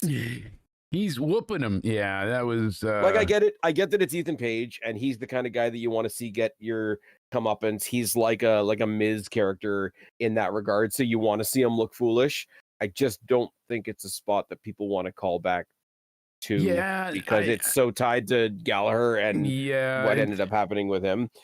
Maybe it's just a me has thing. an air of uncomfortability. So I was like, don't even touch there we it. go. Just leave it be and fuck off with everything else. So you didn't like What I that will match say- either. I feel like everybody that I spoke to really loved the North American title match. Oh, I loved the match. Like, I know you that did. one I'm just thing- saying, it feels like everybody loved it that I've spoken to. That's the first negative one comment thing- I've seen. The one thing that that's just a personal, hey, this is what it made me think of. That's not anything that I'm telling anybody else they should granted, but- enjoy. Because outside of context, it's a really funny spot. It's a spot that only exists in wrestling. The one thing I did want to say about the previous tag title match, and I like Mr. Iguana, I like La Parka, and we talk a lot about Javon Evans over on my channel as well, but it was very, very, very obvious that Leon Slater was driving the car in this match. Yes, he was keeping calling everything He was- together. Yes, he absolutely was. So Javon Evans, TNA X Division champion, Leon Slater taking on Mr. Iguana and La Parka. Slater was like, I was 20 years old when I beat Moose for that X Division title back in August. I mean, that's crazy. They're both so young. And Leon, even though he's younger than Javon, like you said, he's like the elder statesman and such. What he can do is incredible, but I'm afraid he's going to paralyze himself one of these times being too risky. So this was hell a of a- great match. This The was a neck lot breaker of that fun. Leon Slater did. The neck breaker, the twisting neck breaker that Leon Slater did, because he didn't just grab him and hit it. He grabbed him and sort of pulled him into the center of the ring before he let it drop.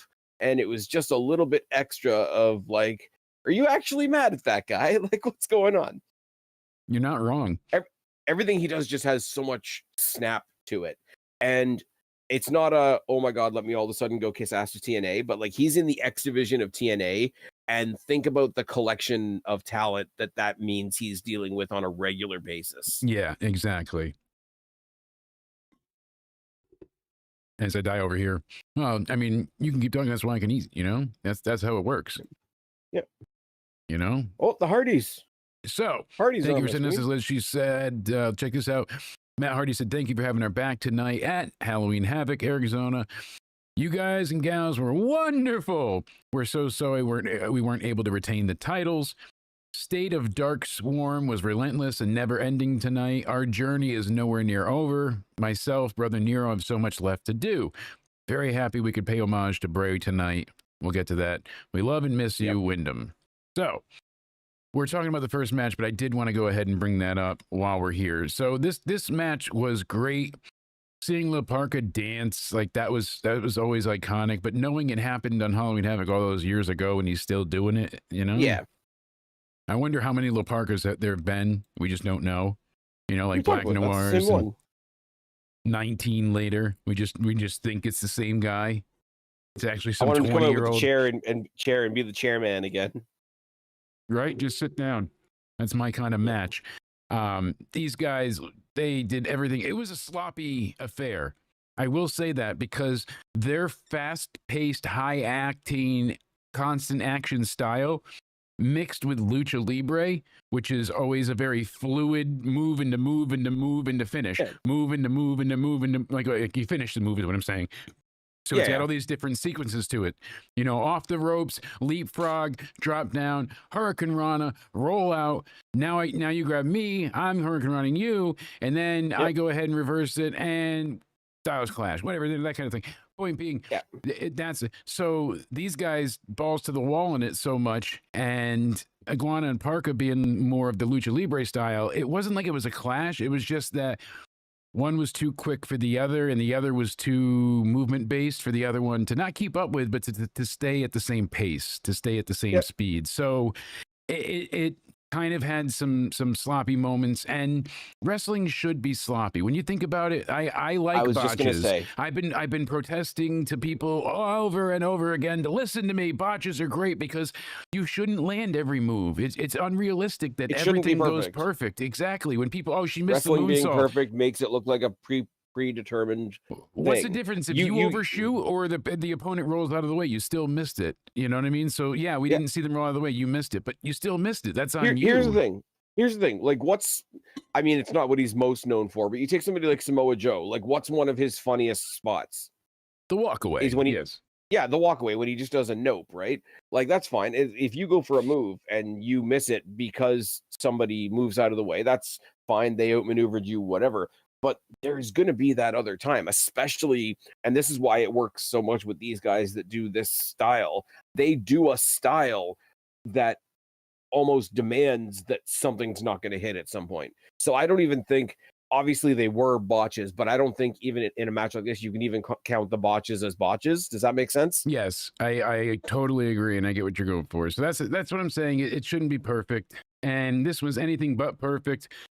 They really played heavy to the Iguana much later in the match, while the fans first chanted for tables. They wanted blood, and then later on did the Iguana stuff. So at least they waited on it. But that tornado DDT, I'm kind of bored Leon, of the Iguana stuff, to be honest with you. Leon so, hits Iguana with the beautiful tornado DDT, and then hits the final cut, gets a near fall. I thought that was going to be it. And even though it was only like the middle of the match, it was still like 12 minutes. So 5 minutes left at this point, and that Swanton 450 on from Slater on Iguana was fucking so accurately picture perfect. This dude's made out of rubber. He's incredible. I mean, they both are bouncy, but it's just like, and seeing them together, you would think like anything you can do, I can do better. Yeah, fuck you. No, fuck. So they're constantly one-upping each other, and then they're accelerating each other by having friendly competition, but still competition. And right, Cody? They are the best example that I can think of right now of, again, another thing that you and I talk a lot about. I will take a look at the best match or the worst match on a card, and it's going to go up 10 points if I can tell the people in there are having a good time. Yeah. And Javon Evans and Leon Slater are having a good time because they know that people were talking about them having matches with each other long before we ever got the Bound for Glory match. Yes, and people wanted them to team up and face off, so it's been brewing for a while now. This match meant nothing in the grand scheme of the night. Like you said, there really wasn't any stipulation to tie it into the Halloween Havoc. There was no ongoing story directly tying anybody to this match. Yes, we have the history of Leon and Javon, but that was kind of, I was hoping my other friends burner from AAA were going to show up, but they didn't. Right? How's it going, MDB? Hope you're doing well. Yeah, shout out to everybody in the chat. Make sure you hit the like button, you're subscribed, and turn on notifications. Oh, he's giving you the Bonnie M. Jake DeMarco. Jake DeMarco. You got to. I'm always singing Cody Rhodes, you know, because it's Cody O'Needy Rhodes around here. That's how we dice it. Cody O'Needy Rhodes. Me yelling Sting got a couple thousand views. I gotta say it. MDB, are you monitoring the knee pads in the chat? You better be. Somebody's got to. Nice. With Flair, nice. You know, he always wears knee pads like around his ankles. It always made me chuckle. No one really commented on that, but around his cankles. Yeah, never around his ankles, around the old man parts. That was it. So, this opening affair, for as like simplistic the booking of it was. Like, hey, you guys want a match? Yeah, it's 4 faces. It's a happy-go-lucky, do whatever you feel, get the crowd going match. Yeah, it's an open door. Like, you know, the match is going to be fun with the like I say, the iguanas. And I know Cody says he's getting sick of it, which I'm not going to argue with. But it is one of those ones where it's like you're going to go into this, going to be a bit of fun. It's like you don't expect 5 stars out of Omos and Microman. Like, it's just going to be fun. I guess, but I don't even consider him fun. Okay, Yeah. that's fine. That's I don't can know. see it because I just don't get it. it's a circus act. That's and fine. it's a very I'm limited not saying you're circus wrong. act. It's very Yeah. small in scope. So he has the iguana. He acts a little bit like an iguana. He crawls around and sticks out his tongue. He's got green face paint. What's a little bit deeper? He's got Layeska. She's got a bit of a back history, and she's a puppet, so he Jake, could do some Jake. stuff with that.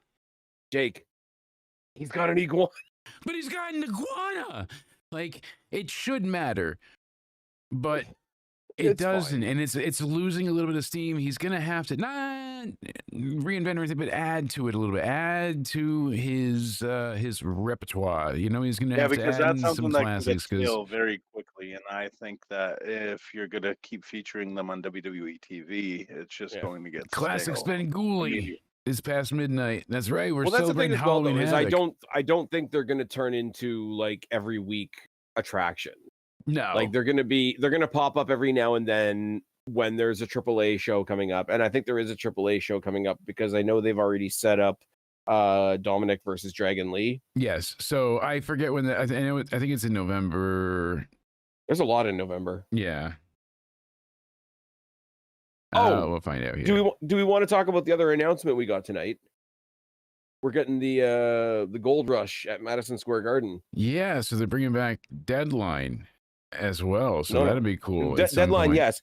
Gold Rush first. Yes. Two night event at the theater at Madison Square Garden. I'm stoked. All the titles of NXT, TNA, Evolve, Everything's on the line. and AAA. Yeah, Oh, great. Love it. Oh, fun. It's going to be a hell of an affair, but they're doing it in a. It's not going to be 500 matches. They usually. I think they'll do a couple of title matches and a couple champion versus champion matches. Yeah, exactly. What I would love to see, and I said this on the MDB is going to laugh at me in the chat. That's fine because I said this over on the other on the other stream. I would love for them to do, rather than having a TNA championship match and an NXT championship match, but I would love to see them do the NXT champion versus the TNA champion because Yeah. once again, it can be, look, this is what can happen when you leave AEW. Because Hey, right now it's It's Santana and making you Saints. happy. Go for Yeah. it. So here's my kind of thought with this. Like, it works. It promotes AAA. It gets people familiar with that. People that do know the gimmick, it's fun because it's in and out and quick. It was a 20-minute match, just about, I think, like 18 something, but a lot of fun. Great, maneuverability with everybody involved. Some scary moments. I always get confused. Like, Layeska can attack people, but it's not a weapon. But then they treat it like a weapon at other times, so you don't get DQ'd. But then it's a toy. But then it's got You're welcome, sentience. MDB. Yeah. So hey, at least he Well, knows okay, to pop but here's one the and- thing.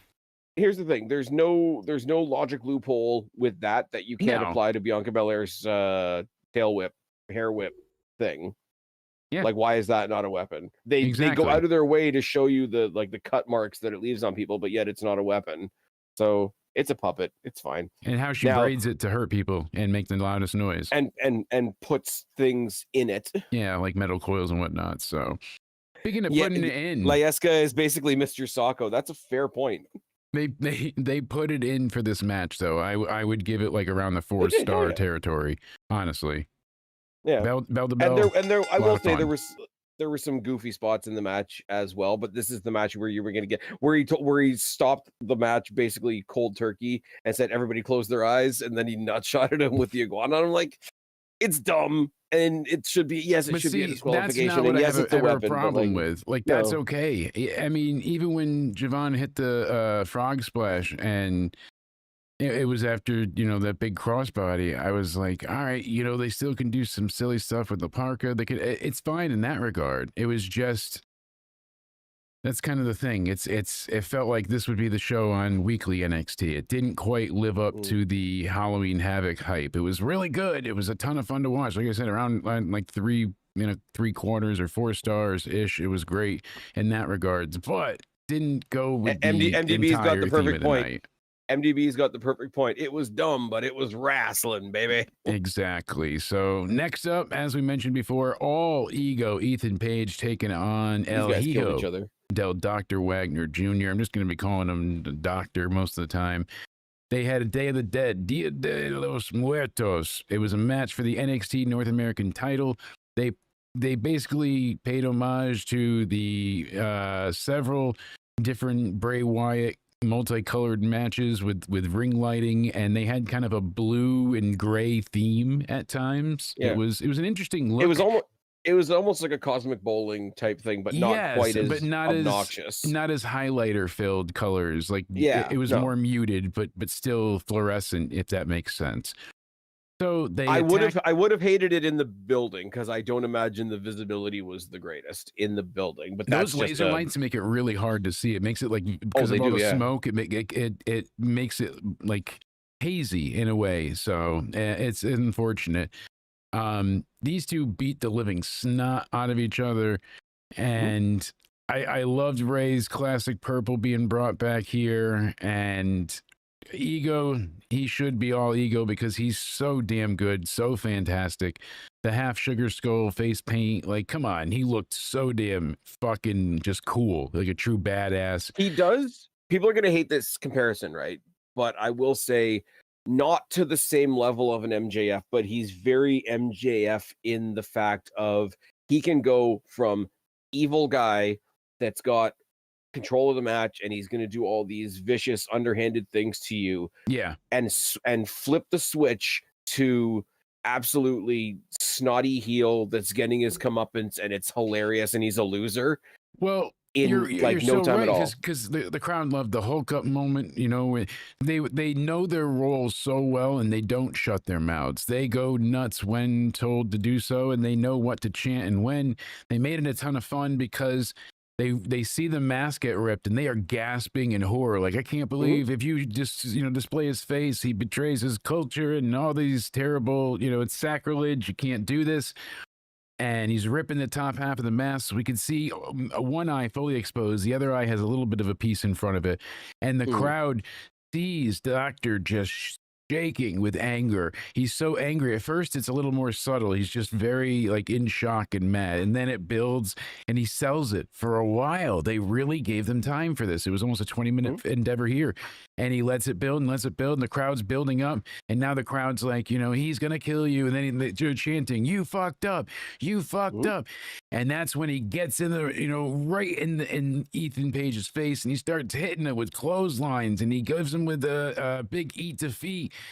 And then he hits him with old school into a code breaker. Sadistically cool. Gets a really great near fall there. I thought he might have it with the way that they were building here, because he then gets him with the trash can with the coast to coast Van Terminator without injuring himself. Seth Rollins, how does that feel?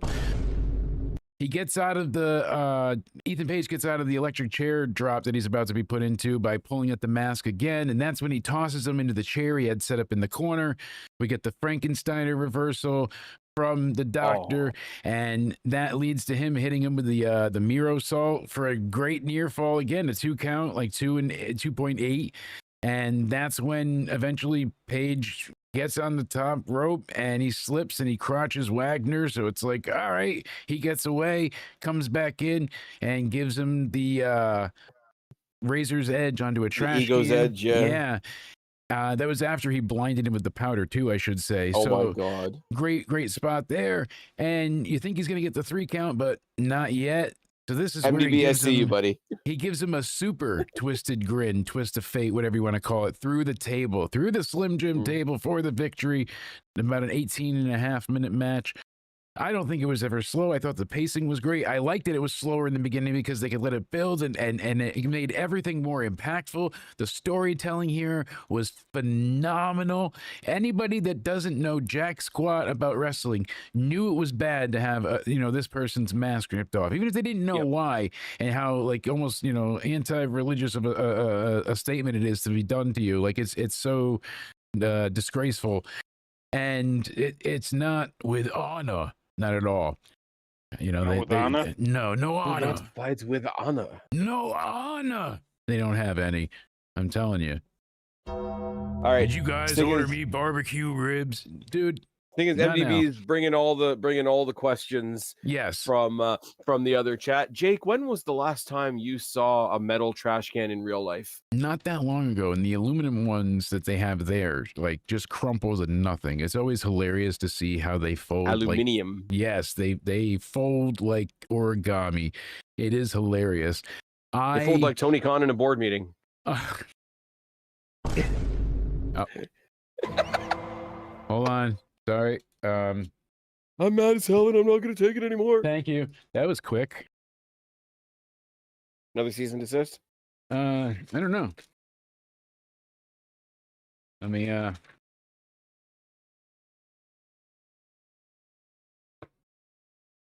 our client asks you another cease and desist, and this one says for Spaz to not be a cunt nugget and go fuck himself. I'll shred that. Don't worry about it. Derailed and out of nowhere? No, we have separate suits coming for those. I'm sure the process server will find me at the hospital or something fun again. Well, if you've got so many suits, maybe Cody Rhodes can wrestle in one. And that can get tore off him too. Somebody said they were going to attack him with some because his soap. dad did that all the time, where he'd have a nice suit on and they'd rip it off him and beat him, so you could see them whipping his back and the blood and all. So he grew up watching his dad. So that's why he. How many times have you seen Cody take lashes in wrestling? Yeah, but I think he likes it. But that's what I'm saying. Like he likes the visual. You see the of smile on Brandy's face. He likes what it does to the audience. It makes people uncomfortable. You can immediately see the welts. No, he just likes it. Think about how many times he's been whipped now. I'm not saying he's not a masochist, and he likes the BDSM, but it's I get that's what he why means. Wardlow, no one uses those trash cans that's anymore. That's why Wardlow's not there anymore. It made him uncomfortable. MDB's right. No one uses those trash cans anymore. That's why Wardlow's still gone. I love this match. 5 fucking stars for these two. Ethan Page is continually my favorite. This is my favorite of the night. I just want to see one other thing happen, and that's I want to see Mustafa Ali take the title from Ethan Page. That's what I want to happen. That's what needs Mustafa Ali. Yes. I was snapped at. Not Mustafa, Mustafa. I think you'll see that when my prediction comes true and Javon actually does win the X Division Championship. No, it's Mustafa. Javon. No, Mustafa. Moose. Moose. No, not Moose. Mustafa. Moose. Not Moose. No, Mustafa. Moose. You're getting it. Moose. You're getting it. All right. Moose. Yeah. See? Moose taffy. Are you nice? Are you trying to get the moose out of your back? I never know with you being up in cold Canuck County. I think MDB wants to be part of the show. See, Canuck reminded me of something. So I have like a few ridiculous stand-up jokes that I've written. I was like, maybe I'll try an open mic one night or something, see how it goes. I think it could be a fun experience. Mike, if that's okay first. Mike said no. He didn't want to open. Bastard. So, yeah, it's right. Fuck you. I go ahead and I was so upset because I had this really good premise and bit that I've always liked boy bands, which is true. You know, I still will sing the Backstreet Boys if it's on the radio. You know, I NSYNC, all that shit. When I was growing up, it was so popular, it was unavoidable, and it became like an instant earworm. And I was like, I always love fucking throw in 98 Degrees too, all that shit. So I was laughing how all the boy bands today was like Korean pop and Korean, you know, all this K-pop that came over here. And I was like, without honor. Well, what's the most popular over here? What's the most popular over here right now is country. Again, country's really taken over. Taylor Swift wants to go back to country. Everybody wants to be country again. So I was like, why can't we have Korean country or K-Cunt? Oh, And I thought that was great. And then they used it in a Netflix special, somebody's jokes. And I was like, well, I don't feel original or funny. womp womp. I ate 4 pizzas that day. Plot twist: Jake just asked AI for jokes. Plot twist, you're kind of half right. Hmm. Kind of wrong. But no, I was like, oh, the parallels were pretty much like close to what the joke I was crafting, and yeah. It didn't work out well. So it's funny how easily the mind is influenced. That's why I like doing instant reviews, so I don't have anyone else's opinion. It's my notes. It's what I've taken into. Like the only thing I have up is, hey, what are we gonna see next week? You know, those type of things. But I don't watch anybody's content until we either go live or I record my own, because I know I'm easily influenced, parallel thinking, whatever you call it. Even if you're not intentionally using someone else's thoughts, or they can, you know, their biases. I've had things where I've come in here before and I'm like, I hate the Judgment Day. God damn it, this was a terrible match. And then you explain it from your point of view, Cody, and I'm like, all right, you're right. No, I see it, and so you can be biased, and not in a bad way either. You know, but you can broaden your horizons and you know, open your spectrum to a lot of different opinions. But it's still a hard thing to take too. So You people can also don't get want high to deal with with. rods. You can, and us. Next Friday, Halloween, we're going to be having a huge sloppy hangout. So go ahead and hang with the crew. Hashtag into somewhere for the costume contest. I'll be dressing up. It'll be a great time. DJ Dozer making do an they win? appearance. Listen, the prize can't be revealed till Halloween. All right. Trying to get some information out of me. Trying to jump the gun over here, Despop. You know it's not allowed. You know what It is wasn't gonna allowed? be Ben's ashes, right? So, about that was supposed to be, but I was only kidding when I thought you made, you know, a little chuckle when I made the Nesquik joke. You really drank that shit? Well, it was in a Nesquik container. Yeah, because I couldn't afford the urn yet. I explained this, like there wasn't even the scoop in there. What did you use? Your hands, or did you just dump it all in a cup and stir it? Well, I guess Dumped it all in a I cup guess and stirred Ben, with you being here, Ben is still on the show. Look at that.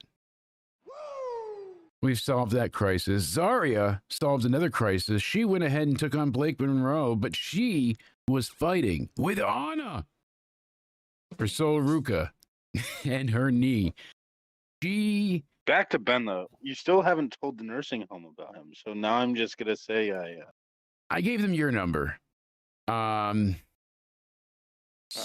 Sorry. What do I say? I'll buy you lunch. I'll make up for it. Whatever, you'll figure it out. When they call, just explain to the police whatever they ask you. You don't remember you were sleeping on the road that night, and that's it. Play cool. We got it. Blake was great in this. She acted to a T as exceptional of a role as she could have. Like for the character she's trying to portray, she knocked it out of the goddamn park. Not only is she gorgeous and deadly and extremely strong, but she's very creative with her character and what she's doing to advance it. It's not just Mean Girl. Like there's so many layers to her. Who she was to Jordan Grace at first was not fake. Like she was always going to betray her, but there was a reason she wanted to get close to her, because she wanted to see what made this girl tick. She wanted to know how to defeat Jordan Grace. Jordan was a freaking monster. So what do I got to do? I got to get in her head and make her feel inadequate. I got to tear her down a few pegs by crashing her psyche and ruining that party that's got no self-esteem left. And that's what she did for a while, and it worked. And then Jordan didn't win, shockingly enough. And Blake stocks, yeah, the stonks keep going straight up to the moon, going up that way. I want to see more from her. I like Blake Monroe a lot. Her wearing the TNA outfit, or not TNA, excuse me, the AEW outfit is also equally hilarious. She wore this her last AEW appearance, what she had on today, the white outfit there. So she was definitely saying one thing I that was love a about costume that she wore, you know? she dressed up like a wrestler from a minor league. Yeah, now you're getting it. And Jordan Grace Jinky, she dressed up like Velma. We've seen that behind us at one point. Holy hell, she was looking fantastic. But Them things was thangin'. you knew this match was going to rock. I knew it. Cody knew it. Everybody knew it. And this match, it rocked. Zarya was You know what else everybody a knew? powerhouse. Yes. You know what else everybody knew? What's that? You look at Blake Monroe. You know one thing about Blake Monroe. Yes. What? Her legs go up and make an ass of themselves. She went ahead and she managed to just kill it. She did every single time. The backstage interview with Kalani was a little poorly acted by Kalani. I thought Jordan Grace was damn good in this. And oh God, it's making me sound terrible. But Kalani, You thought Jordan Grace was good in this? I thought she was excellent. Did you see the? She was like the perfect actress in this. I feel like she fucking No. nailed it. Neither of them were good. No, she was great. Are you crazy? Are you? No, she was fantastic. Like, what more did you want from her? You wanted emotion and not to be wooden and say you're being stoic, but you really just forgot your lines? That's what you want? Yeah, it wasn't fantastic at all. Spaz has figured out how to use noises on Discord. Hey, So there we now I'm go. just being an asshole. I Just now. would like to say that, you know, every now and then in wrestling, you know, somebody gets injured, somebody else has to take their place. We saw that tonight with Zarya and whatever. Right now, I know Jonathan Gresham is out medically. He had a stroke a little while ago. Nothing to laugh about, whatever. But hey, Too Jordan, sweet. if you need somebody to tag in for a minute, Death by Snoo Snoo, it's all good. Pew, pew. Hey, I figured it out too. There we go. Oh, I couldn't Jesus. stop. What the hell's he saying now? I couldn't stop looking at Jordan's graces. So we MDB, made at this that, point, you should just be on the show. with all that grace, she's certainly holy. And he Oh, wants to fill Jesus. him. And I know that Hey. sounds rotten, but it's not, because we make terrible jokes all the time. And if anyone actually ever got offended, I am sorry. You can clip that, and I mean it genuinely, because we only mean to Well, have I know- fun here. Turn her into So, a Boston cream. Huh, Cody? I got more black Liv and on Dom me. don't like me anymore. If that's just Yeah, the Liv and Dom audio, don't like me that's anymore, yeah. Because so. why? Because I got more black on me. Like, I don't know. I keep touching my face, and I'm terrible at this. Well, They're gonna clip that. and we make then jokes it'll on be- here. If they want to be offended, that's fine. I don't care anymore. It's not fine, because that's not what we do here. We don't offend people. We talk shit, and then we apologize like sissies. Jake, I Do think we? you're doing fine though, because as we all know, if you look up the most popular hashtags ever, hashtag all face paint matters. Yeah, and that it does. See, and I'm invoking a skeleton. Can't get whiter than that. I will say, Damn good I'm gonna match. try and not act offended here. One plot 'Cause, hole. I don't even get a name here. Oh, listen, Spaz. You of all people should have reminded me earlier, but I got it. Here we go. Look at there you are. We gotta update it. Hold on. There we go. Hey, all right. There we go. See, it wasn't on. Bam. At Spaz Phoenix. Hey, Now it's working. Got her. See, I got all these. I have like 900 things open here. So if I don't realize it, like that's that sounds not like a happening. personal problem. It is. It just all flows. I mean, look. If I don't click the right thing, everything goes to shit. Keep everything from going to shit. That's why I use XSplit. Use code BANANA for Wait, can they 20% hear our off. soundboard? They can. They should be able to. And use the link in the description box down below. It's vidiq.com/into-somewhere. You get yourselves 15% off your subscription to vidIQ. Go ahead and help supercharge your YouTube channel today. So they have a great assistant coach. They have an AI coach if you don't want to actually talk to a person, but you can. and they help you with shorts and clipping and editing, thumbnails. It's great. It's a good way to learn how to do things that you should have been taught over a decade ago. So go That's ahead good and because check I always out lose my vidIQ. shorts. Right? All the time, especially in the park. Especially on payday when my check is a bit short. You said. Pause. Pause. Granted. Pause. I wish they didn't make I haven't Zarya look like paused a enough. dipshit. Why do they have to make her look like a moron? They did this on SmackDown. Oh no, I have to protect Soul. Then we go ahead and we have it again. Oh no, I have to go check on Soul. Like, no, fuck her. She'll be all right. Win the match. Defend her belt. You know, like it's not a glaring issue or a major plot hole. But I can't wait for Soul, Zarya, whatever you want to call them. You know, Sawzall, more like it. I want them to break up because I want Zarya to go back to being a badass. And she was very heavily muted and nerfed being with Soul because the focus has been on Soul Ruka, and not deservedly so. No, of course it is. Absolutely. She deserves it. She's earned it. Soul Ruka has had some amazing outings, some damn great matches. Look at her in the Elimination Chamber. Was she a Money in the Bank or was that? I don't remember, but she's been in so many different ladder matches and done so much crazy shit and Stand and Deliver onward. And she's killed herself. She's the first true, double champ. Forget Stephanie Vacour. She doesn't count. I respect Soul, obviously. God damn, the Soul Snatcher is a thing of beauty. The Soul Snatcher. Stephanie agrees. You see Blake Monroe's jacket, what it said on the back? I did earlier remind me. I had it. It said, I want your soul. Yes, I had it for, it was part of this graphic too that she had when I'm in your head, and it was a really cool thing. So yeah, she's creative. That's for damn sure. I will give her that much. Well, she did that costume was a work of art, and look at the canvas it was on. Hey, making it look easy, right? See, no, Zarya ain't bad either. I'm just putting that one out there. I mean, like you got Soul Ruka and you got Blake Monroe in there, but like Zarya.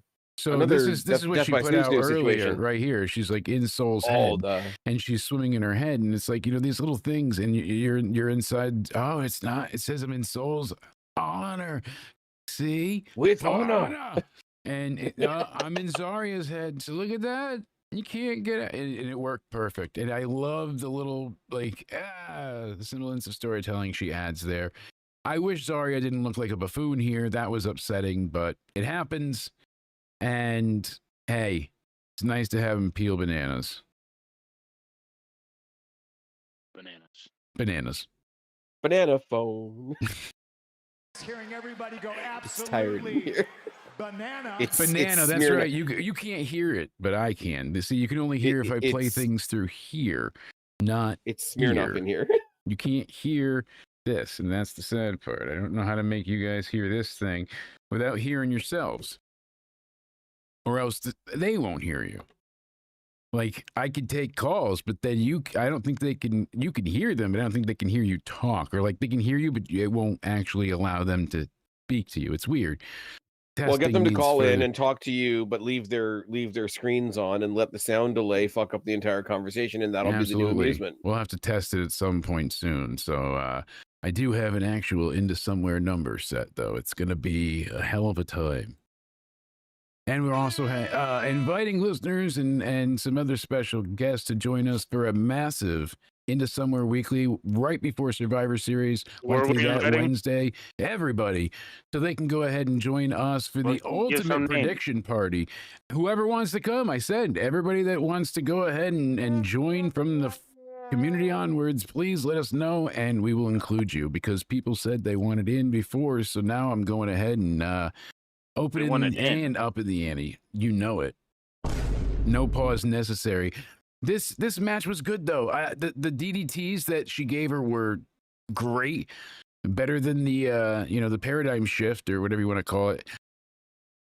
Now we're gonna eventually see them break up, and all right, that's kind of it. Like I don't know what else we're gonna do with getting so desperate about her.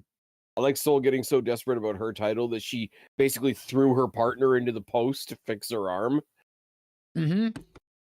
Yes, because she did say that, that hurts. Her arm got dislocated at one point in the match that she was claiming, and that was the spot where she couldn't quite keep Blake down while her arm was injured. So finally she goes over to Soul, and Soul launches her into the post, and that goes ahead and allows it to pop back in.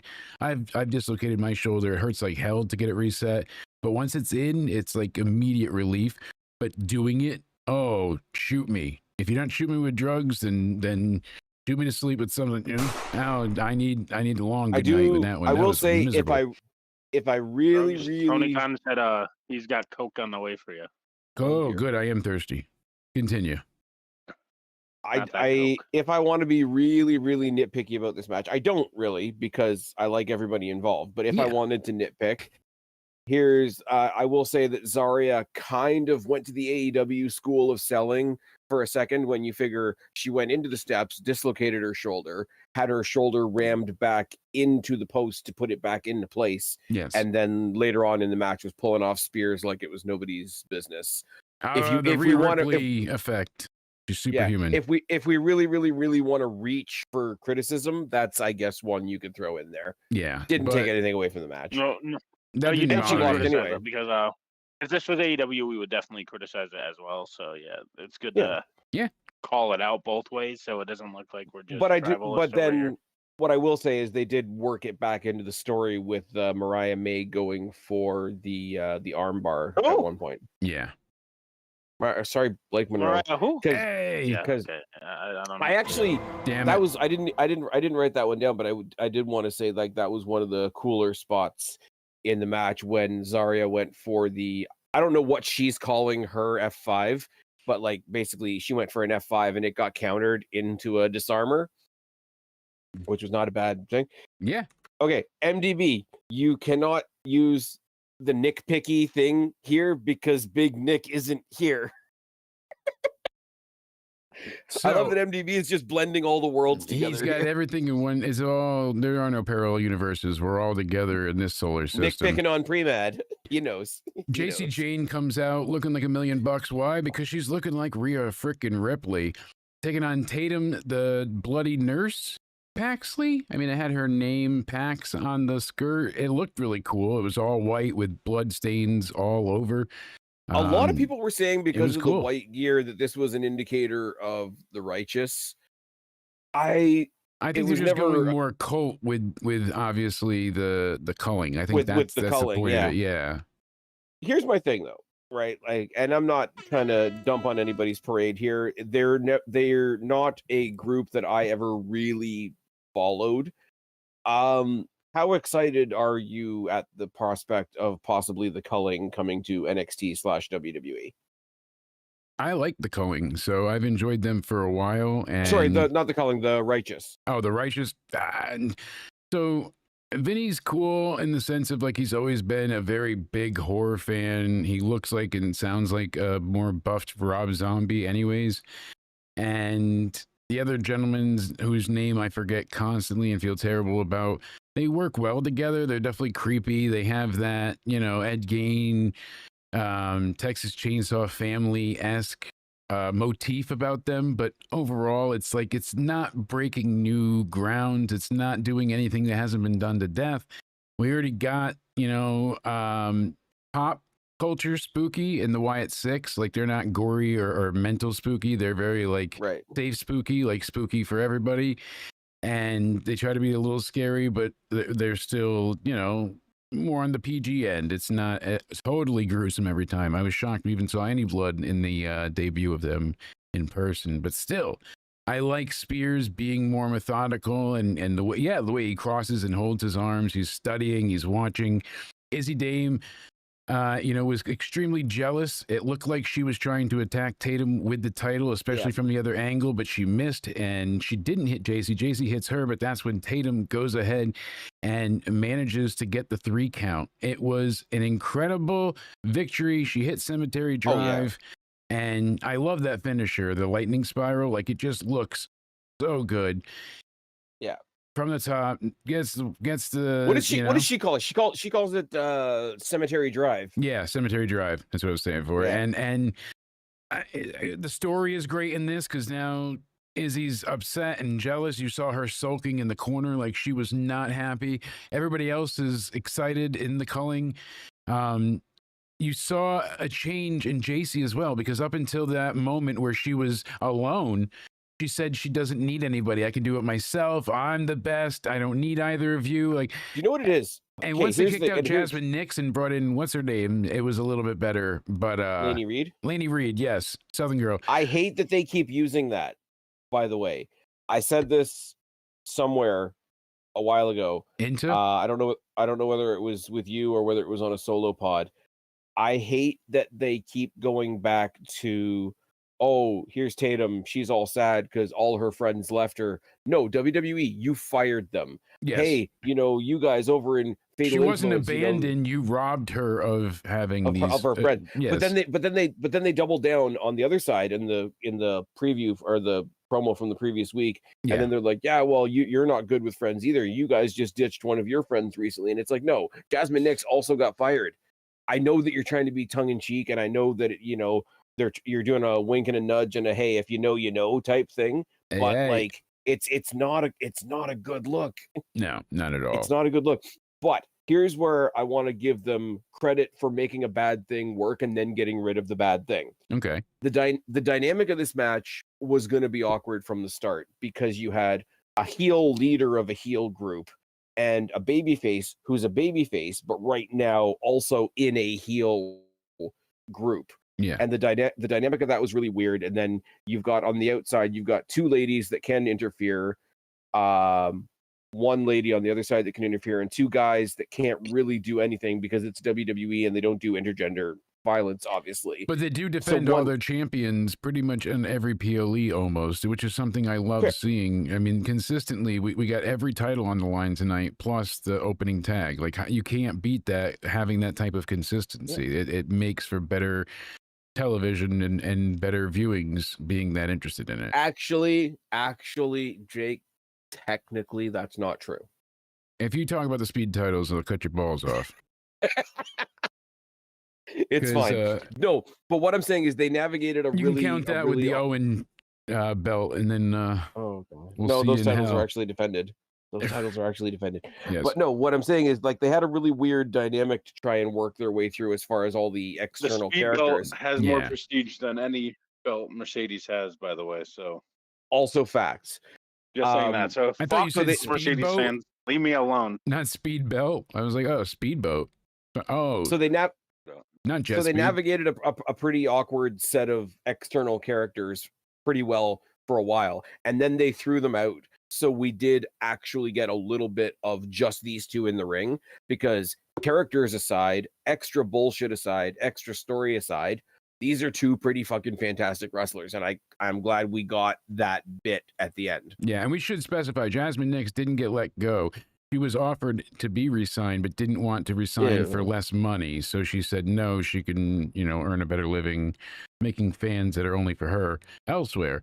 But she didn't get That's fine. fired, so her contract did run out, and they tried to renew but that's it. okay because we don't like her boyfriend. But like you said, derpa. tongue in cheek, Yeah. they gave her a low number to force her not to resign. They know what they're doing Yeah. when they give you a low ball estimate like that. Just One don't thing- bring up people that have just left unless Yeah. you're going to do it in the But we respectful saw the character way. shift with JC, because now she's getting her ass beaten. She's like, "You can't leave me. I need you. Come back." That kind of thing. And then she lost without them. So I wonder if she's going to blame them or. But I see the disillusion and dissolving, I should say, of Fatal Attraction influence. Beautiful people soon. One thing I was slightly disappointed about, that they were making this a broken rules match instead of doing an actual like Wyatt compound, Hardy compound. Yes. And do an actual deletion match. I think that, especially with all the production that WWE can put into it, as we've seen with some of it, like it would have been great, I'm sure. I get doing it live in front of the fans. Matt and Jeff killed themselves. Just like we stated earlier, they're 48 and 51 fucking years old. Yes, Jeff uses your body like a mattress. When he comes off for that swanton, he is landing on your torso. He's going to knock the wind out of you, and that's why you are not kicking out. But also, he took all the bumps in this match. he I think, did. He didn't took just about all of them, painfully enough. So I do want to say, because I know there's a lot of people in a lot of various ways that played a lot of different tributes to Bray over the night. I sent you the video of the culling on social media just entering the building. Yes. And what did Sean Spears say? As a great man once said, "We're here. We're here." And then they do the sort of kind of shout out to the Pitch Black match. Jeff Hardy did the tribute face paint the same as he did the week or the month that Bray passed away. Yeah. What I really liked, because you've seen a lot of people, like when the Iconics showed up on NXT, they used the old Iconics music. When Fandango came back the first time, he used the Fandango music before he used the system music. I liked, because they were doing the Broken Hardys, they did the entrance music that Matt Hardy used when he was tag teaming with Bray Wyatt. And I think that's such a cool little touch in there. And nobody has to say anything about it. It doesn't have to be a big thing. They just sort of threw it in there. And I thought it was really cool. Absolutely. But Jeff doing the face paint was a thing that he did for Bray at the time. So to revisit that was also pretty cool. Yeah, no doubt about it. I mean, and that's kind of how it should have been for all that point. But like you said, makes you miss things, you know? That's for sure. R.I.P. and all that. It's sad to see it go, but it had to happen. So I am happy, however, that we do get at least a damn good match. We could be thankful that the Hardys are still kicking ass. They're doing, maybe they're not at the same pace that they were, but they're not slow, really. They're not aging old men that are, you can tell that they're both healthy. Jeff is sober. He said he's doing very well. Oh, yeah. It seems like it. He was miserable at the end of WWE because it was too much. You know, they were doing all the house tours still and house shows and all that stuff. The tour loops were longer. You were doing like 5 dates a week instead of 2. You know, now they do Raw and maybe one house show or weekend thing or the PLEs. That's it. The house shows are becoming a special thing. Yeah, they're not often. So yeah, having that type of, you know, effect taken into consideration, he was just burnt out. And then in AEW, he had the lawsuit, the DUI, all these issues. They were coming for him. What you gonna do when they come for you?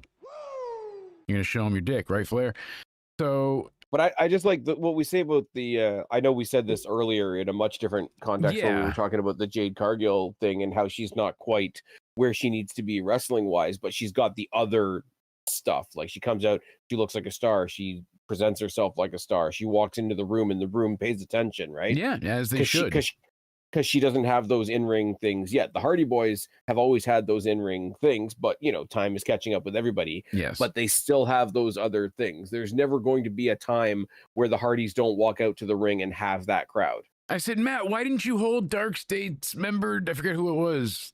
One of them, Griffin or whatever. Wait a minute. Hold whose member? Yeah, exactly. Hold his member down from Dark State. Don't let that motherfucker get up off the table. One hand on the ladder rung, the other hand, you go ahead, you know, pull on the back of it and then hold him down. Because as soon as you saw Jeff jump, I'm like, yep, he's going to move already. He took the flat back over the 2 tables. I was just like, Jesus Christ. That's so brutal. And I know the tables break your fall to a certain extent, but that hurts like a motherfucker. There's no way it doesn't. You know what, Jake, you know what else is brutal? What's that? What's better than roses on your piano? Tulips on my organ. Hey!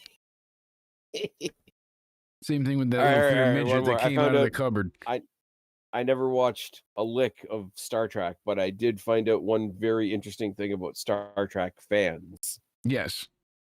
Did you know that all Star Trek fans have 3 ears? Really? They got the left ear, they got the right ear, and they got the final frontier. Can't fire you either. God, I didn't want to see Dark State win, but I predicted that they would because I knew they needed the tag titles to come back. They only did it because of the Dudley match, and it would be good and more believable if they had both titles on the line. That the Dudleys may Private have had Party a didn't chance. come out to help the Hardys. Yeah, so that was even kind of like slightly rumored for a bit, and nothing. Yeah. I just want to see Private Party in WWE because fuck AEW. Yeah. Speaking Death about by snoo AEW, snoo I really indeed. just want to know what kind of Tony Khan takes. But I mean, if we get Javon Evans and Leon Slater as the tag champions, I guess we don't need Private Party. No, and I'm fine what? with them because they were attacked by Dark State, and they're gonna go and get the titles from them. It's great. I love it. I hope they do. Then we had Ricky Saints successfully defending against Trick Williams, and I was upset we saw Dark State win, but they needed the belts back in NXT. They got to be defended, back in house. And the Hardys just needed them not as a prop, but to elevate the match that was one more table. And as I get more makeup everywhere, Trick. Am I right in saying Ricky. that the only? Am I right in saying the only crossover title right now is Kalani Jordan with the TNA title? On Spaz. We're in That's main it. event hour now. Main event time. Oh, it's main event. Cody Rhodes, Oniti, 316. Give me a hell Yes, yeah. it is. Yeah. So I forgot. If we're given that table match, that's the not Day of the Dead Broken Rules match. And it was funny, he came out to the Woken theme, so it was part of Rebby's piano and then the rest of that shitty version. I never enjoyed that from Raw. But it worked. All right. But it still said Woken. Like they couldn't even update the graphics on the Tron. They were just like, just go. Whatever, we got this. I don't think it was They found helped some by old the file. fact that there was 2 no DQ matches on the same card, and the first one being the Day of the Dead match already having happened. This one was going to be compared to that one because that's what our brains do. So yeah, they did the better one first. I'm a big Hardys fan. We've done this to death, and Dark State are what they are. They're not quite finding themselves character wise, but I don't mind them in the ring. So there was nothing wrong with the match. I don't It was really care for them. I mean, that's fine. I just don't think once they get going in the ring, I think they're a fun group. I think they're a fun group of wrestlers to watch in the ring. Their gimmick hasn't caught up with their. They're the opposite of Jade Cargill. I mean, they're not bad in the ring. Yeah, that's a good way to. That's actually a good. Cody knows Jade was getting criticism, and some of it is rightfully so. But Death by Snoo Snoo or not, I genuinely do want to see her become better because she's not terrible. She's not horrible. She's got, you can tell she's got the makings of a superstar. There's just, I don't know. She needs more matches. She needs to work in front of crowds, and the more she wrestles, the better it will be for her. Oh, she had 50 matches on AEW. She needs more matches. Think about it, but though. wrestling in AEW, every they were time giving she her comes like 1-minute back, matches. Yes, exactly. She had the Goldberg treatment where she just would do her finisher and that was it. Jaded. Now but we're acting like she just came into WWE now. But she kept getting injured and things would get delayed. And then when she is here, it's like it takes forever to get a single match to happen. It's like 3 months of build and then it comes to be. Well, I mean, at least we can say that her face healed faster than Bianca Belair's fingers. Yeah, Jade. We have people that are way worse than Jade too. So that's yeah. No, we got rid of Sasha. It's okay now. God damn it! I get the upset, sentiment behind it. I do in some regards, but I just I don't know. I want to see. I do want to see how long the Hardys have left. People are saying like they're on their last leg. I don't think they're immediately retiring, but I envision them being probably maybe another 2 years, right? Like how much longer can they keep this up? And certainly not at this pace either. Well, if you listen to the rumors, they're going to independent shows and winning those titles. And oh yeah, Fourth Rope and HOG, like the Hog Pig Wrestling or whatever it is. But I think it's kind of funny that after they spent all this year doing the John Cena retirement tour stuff with WWE, apparently they have similar ideas for next year for AJ Styles and Chris Jericho and the Hardys. Because so think about it, it's been 25 years. They're all retiring now, and it's like, yeah, it makes sense. It's a good time for these guys, and I hope they stick to the Cena. He's like, no, I told everybody this is when my last year is. This is when my last match will be. This is my last match at Saturday night's main event in DC. No ifs, ands, or buts about it. This is what's happening. People are thinking that Trump is going to be in attendance for this. Do you think that that's a possibility? I don't know if it's a possibility, but I would laugh my ass off just because it'll twist up all the right people. It would be for him to be there to watch a wrestling match would be pretty entertaining. No doubt about it, because they're saying that it's in DC, so he should be there because Cena's done so much for the country and for the military and for families and Make-A-Wish and all these things. Like, it would be nice to honor him. But even if you don't do any of that, like, let's not pretend that there's not a connection between the Trumps and WWE. Oh yeah, long before he was ever president and became he's the in the Hall of scary Fame, orange man. You know, so yeah, of course he's in the Hall of Fame. He's a president and a Hall of Famer. Yeah, just let that sink in for a second. Speaking of someone do the old Elon Musk thing. Just let the sink in. Hey, go. But you're president too soon, Spaz. Yeah, that's fine. Well, can't do any worse. 50 Can't do any worse than the Oh, freaking twit that's running our shit right now. Way to But take my Puerto point Rico is, over like, officially. way before like there was ever like a presidential thing or anything like that. You got to remember the guy hosted 2 WrestleManias. Yeah. Like now they were Caesar's 5 and they were Palace. 4 and 5. Yeah. The Trump Plaza, Trump Building, Casino, something. But like, I thought he also held 9 at one of his, or was that in Vegas at Caesars? I forget. But I yeah, that don't was know. outside of it. I think it was Vegas. For some reason, I He was thinking it's technically- Trump's Coliseum thing that he did, but whatever. He technically had a match at WrestleMania. If you want to include the Battle of the Billionaires, Umaga versus Bobby Lashley. Yeah. Ridiculous. Who's going to lose their hair?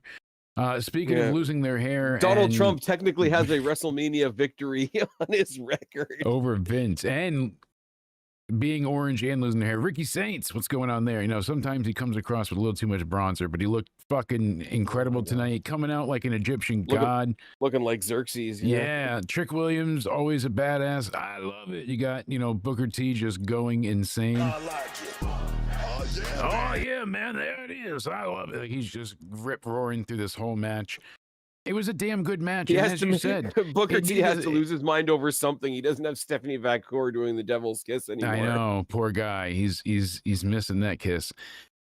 There's not much to say on this match. It was well wrestled. It was entertaining, but it was a foregone conclusion. You knew right away that Saints was always retaining here. It was just about putting him over and really solidifying the end of Trick's NXT time. I feel like now he'll be either moved up or on his way transitioning to be moved up. They've been doing these soft call-ups. So if he's ever you see him wrestle on Raw or SmackDown once, and he's already called up. They did it with so many times. They did it with Roxanne. They did it with Julia. They did it with Stephanie, so on and so forth. What they do is they bring you up now and have, from NXT, and they have you wrestle a few times. If you get a good reaction from the crowd, then they bring you up right then and there pretty much. So that's how it works.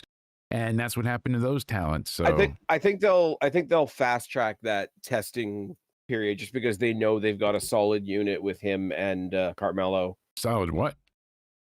Unit, just like mine. Hey, where is it? There we go. 17-minute match, tons of fun, rim shot included.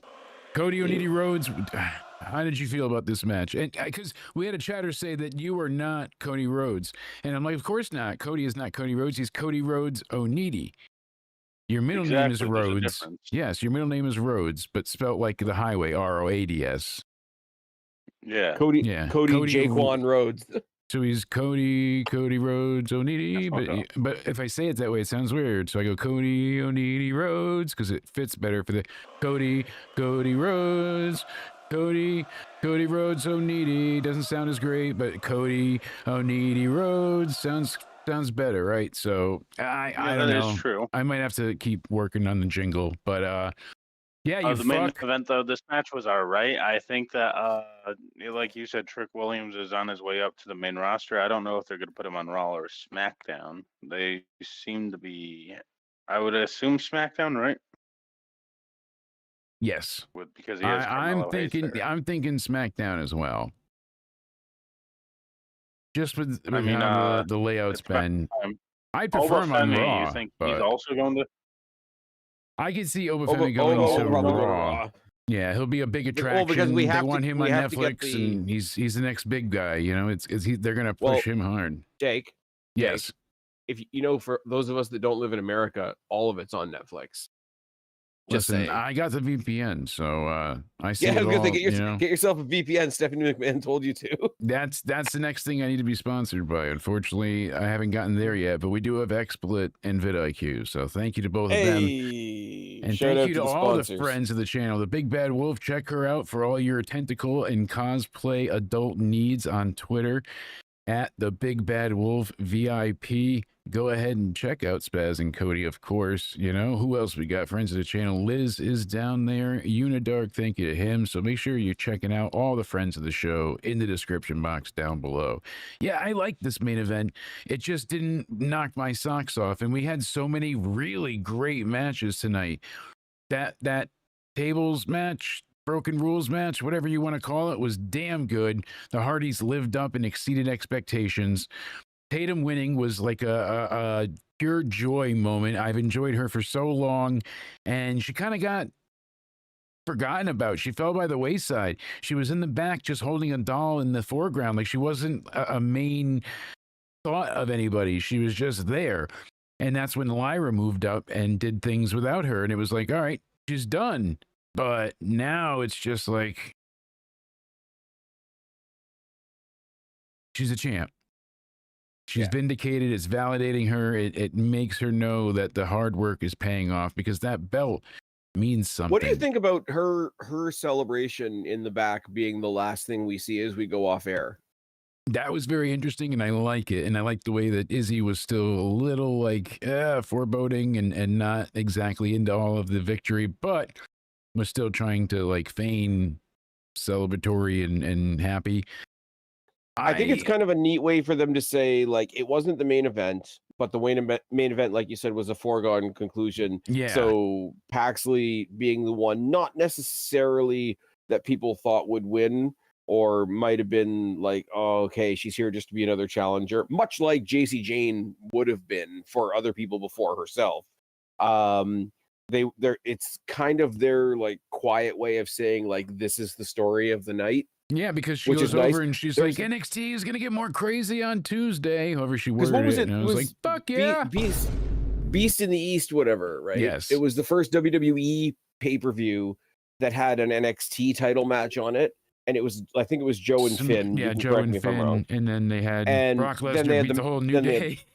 Yeah, then they had Brock Lesnar beat the whole New Day, but the last thing they showed you was a replay of the end of the NXT match. Yes. And it was just like, okay, yeah, Brock Lesnar killing some people because I'm sorry, Brock Lesnar should kill Kofi Kingston and pick his teeth with his bones. Man, but Big E though, and especially all three of them, it was a pretty straightforward defeat though. That was something. I'm sorry, like all due respect to Big E, we hope he's living a good life and he's getting better and doing everything that he needs to do.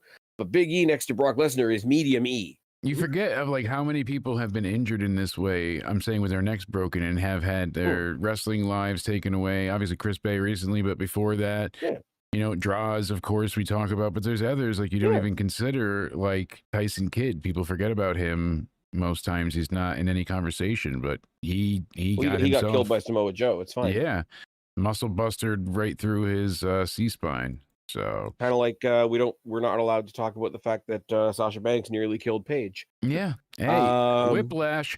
The executive producer credits, when they pop those up, I'm always waiting for like, is Izzy Dame gonna attack her? Like, what are they getting at here? Like, the old NXT post credit killer. Yeah, so I'm waiting. Stuff. Yeah, I'm waiting for something because he likes to be like, I got you, and so does Sean Loves. They like that. But they don't. They want you to expect it, and it happens when you give up on expecting it. So they're good about being. Well, what always happens with me with their booking. You're talking about the credits. What always happens with me is I'm usually watching the watch along content. Like usually our friends at the Wrestling for Life Network, but there's some other good Wrestling for Life out there. We should blame Sasha Banks more. We can. Fantastic. But no, when you're doing watch along content, you kind of got to like sync up with whoever you're watching on YouTube. And so you hit the pause. So before I even get the credits of the show, the credits is still a weird thing that I'm getting used to. You get that little Netflix pop up of this live stream has actually ended. You're just watching the last minute that you paused through. So I get that, and then I get the post credit, and then I get, you know, whatever the case may be. But Yeah. I don't know. Like, who would you have immediately attack Tatum Paxley to make any sense? Because yeah, she's a Yeah. babyface. A heel could attack her, but she's a babyface with a whole heel army behind her. Yeah. So Unless who's they going to had, attack like, her? I can only think of one person that would be a big deal. Britt Baker. Mercedes Monet. Yeah, exactly. I No, mean, she- Mercedes Monet has already got her No, eyes Britt on the Baker. Destiny Britt title. Baker, you were right with it. No, Britt Baker. Because Yeah. think about it, people would go nuts. Like that's the only way they could feasibly get away with an attack on Tatum after she wins tonight. But I wouldn't want to see that. I don't want DMD to be a heel right away either. I think she's a better heel, but that'll be part of our conversation tomorrow with better heels or face. We're gonna go ahead and discuss that in the podcast. Let it be Let it Shotzi, be. and it turns out that her getting fired was a work. And then it gets compared to Rockstar Spud, and then everybody gets sad. Speaking Remember about Rockstar's- work, so not work. This is not work. But you excited for Andrade to come back? Right? After And- all the AEW contract tampering, sure. Yeah. It is too It's spooky. gonna be the funniest thing ever when he's back on. Like I said, is it right for him to have a year non-compete? No, they gave Samantha No, that's Irving a ridiculous. 2-year non-compete. Good. So she said she has a year left for hers. So that's why she can only shake her I ass do to say music. good because all these provisions are in the contract when you sign them. This That's what I'm whole saying. You knew it, victim your lawyer mentality knew it. complex, And like, you don't bring this to AEW and be like, here, Mr. Lawyers, this is here legal. This is what So there's Blake sleeping with I her think title in the everyone hotel seems room. shitty in this situation. Like WWE seems shitty, Andrade seems shitty, AEW seems retarded because Yeah. they don't know how to. But Why- TKO okay, but why added did- to why the did- contracts in 2023 that if you get why does suspended WWE seem multiple shitty times, though? They're applying the contract as it was signed. that's what I'm saying. Like A it's- year non-paid. but it was in If there. that's what you signed, It was a I'm not saying it's repercussion. great, but if you signed it, you can't say shit. And it's his own actions that got him fired. Yeah, So But fuck here's him the a thing: little it's bit. a repercussion for essentially what is to be viewed as a dishonorable discharge, guys. That's the thing. Yep. Like you have to remember here, it's not in there as a normal province of like any other contract.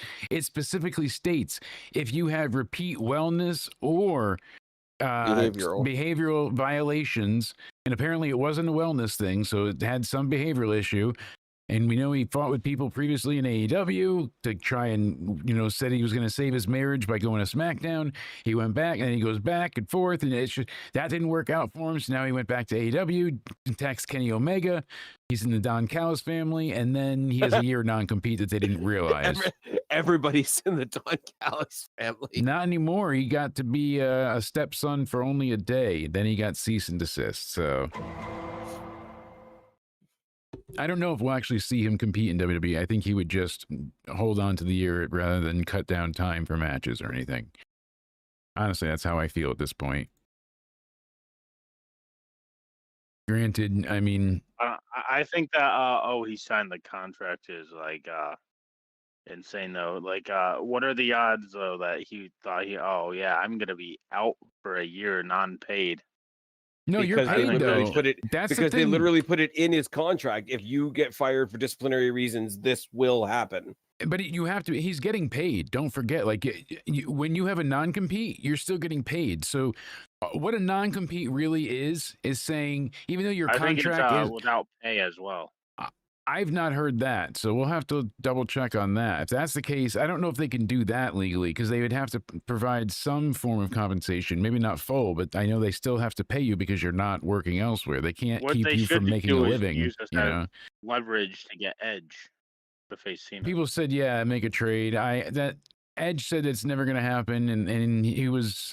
Basically, that's why he included the 5-knuckle shuffle when John Yeah, but did I the also spear. think that's kind of bullshit because, like, okay, whether or not your boss is willing to do something else with Edge means that you all of a sudden don't have to honor a contract that you signed. Like, no.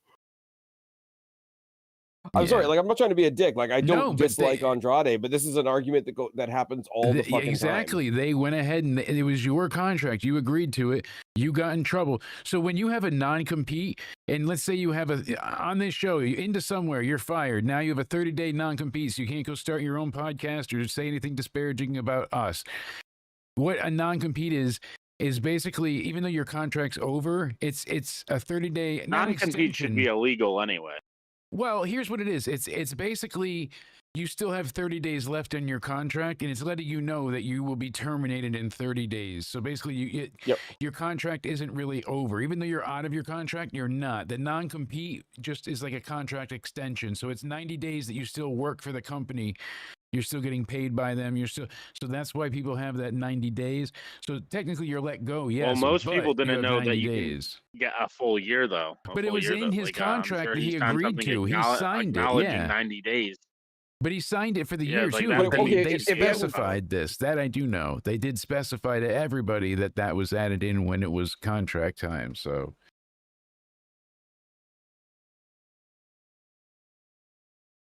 I haven't heard anything about Like him. he had a. Where was he gonna go? He had to leave AEW. Where was he gonna go? Like, oh, WWE has this 1 year non-compete thing, so I'll come back to you. Yeah. Come on. I mean, the last thing I see is Sports Illustrated about Tony Khan talking about.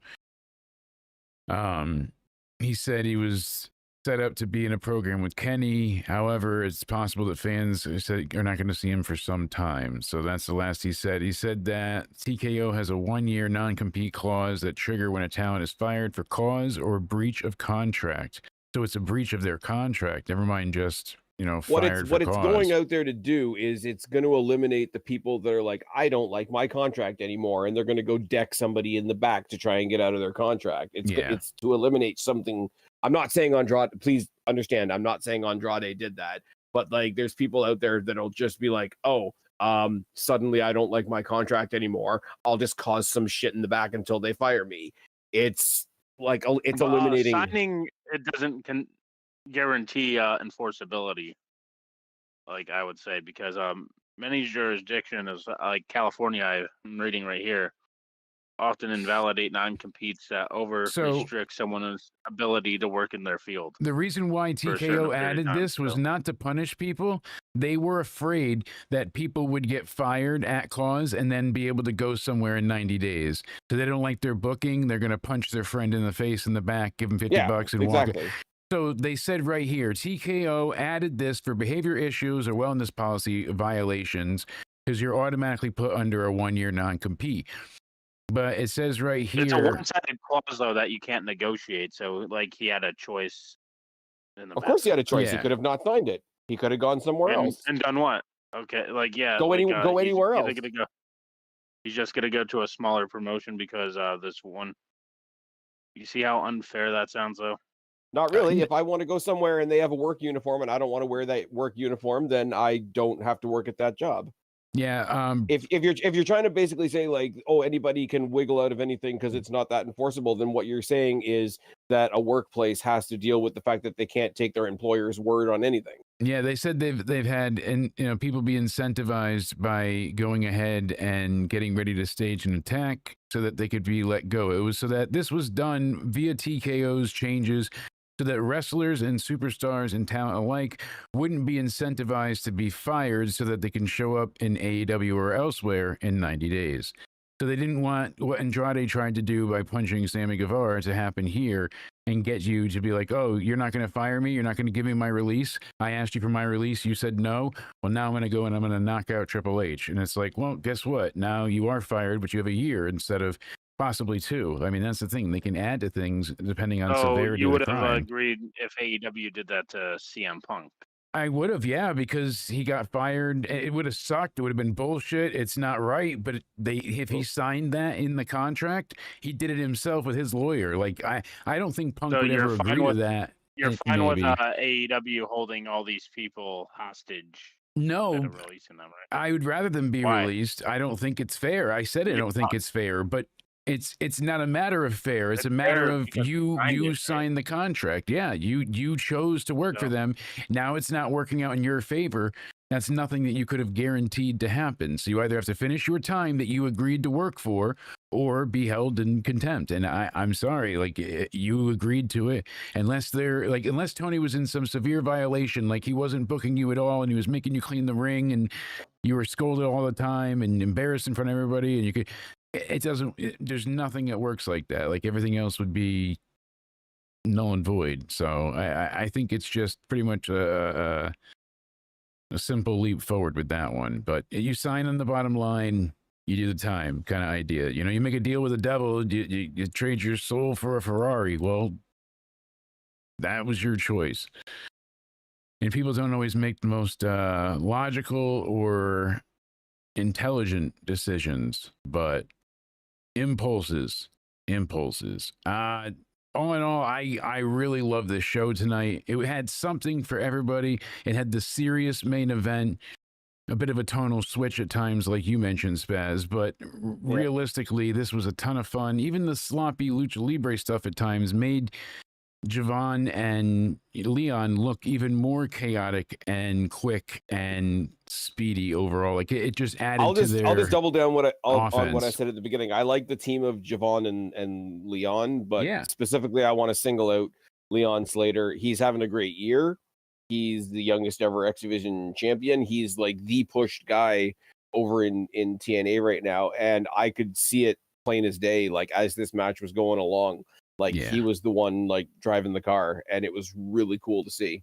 Yeah, because not only is it NXT saying, "Hey, we want to have that guy on our show," it's TNA saying, "Yeah, we want to have this guy represent us." Yeah, exactly. And that match, we talk about the Gold Rush thing coming up and how it's AAA and TNA and Evolve and NXT and all this. This was the like precursor to that because you had 2 AAA guys versus 1 NXT guy and 1 TNA guy. This was the most like mixed and matched branded match of the whole night, if that makes any sense. Makes perfect sense. It was kind of important as a way to kick off the night. I kind of had a feeling that it would be the one to kick off the night. It's in that old like young Hardy Boys, like let's get the crowd up off their feet early type spot, but also as the precursor for the announcement of the Gold Rush. Like it was hey, you want a little bit more of this? We've got 2 whole shows based on this exact idea.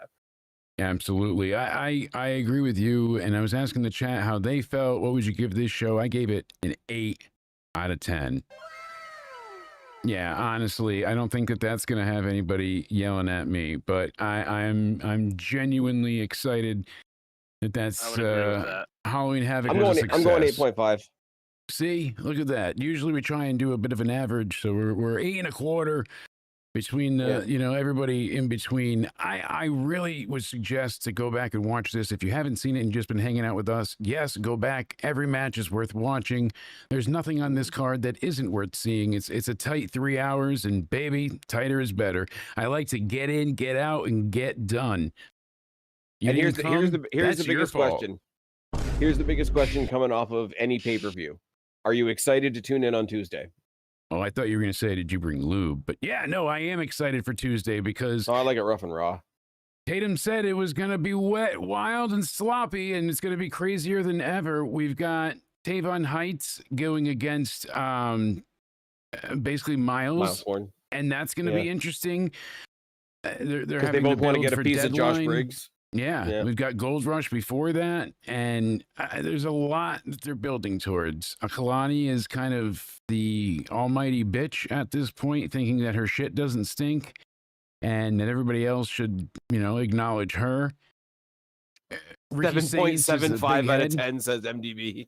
That's fair. Hey, out of knee pads, Ric Flair's ankle pads, because they weren't knee pads.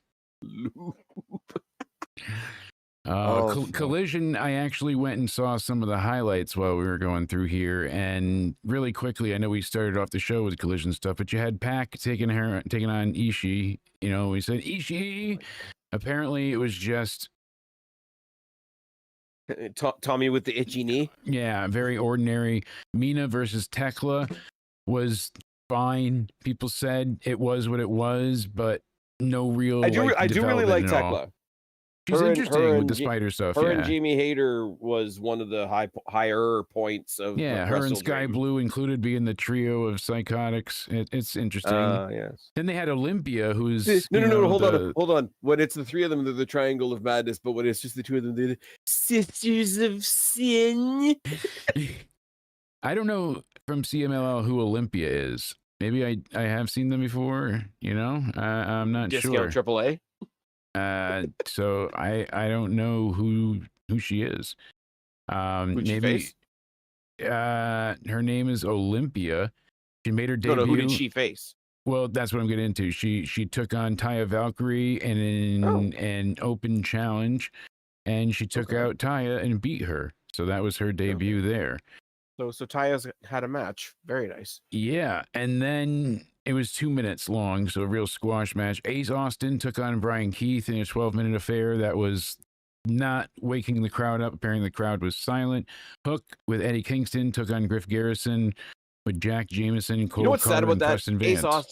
Ace Austin and Brian Keith, you could have seen last year in TNA, and it would have been like featured prominently on the show. Yeah, well, Griff Garrison, the God. Hollywood Blondes without, Lexus King Without the being Hollywood? involved there. Hook beat him in 2 minutes. Another squash match with Red Rum puts in the Taz mission, and then we got the Young Is it Bucks true? and Is it true? FTR Hold on a doing the second. money match.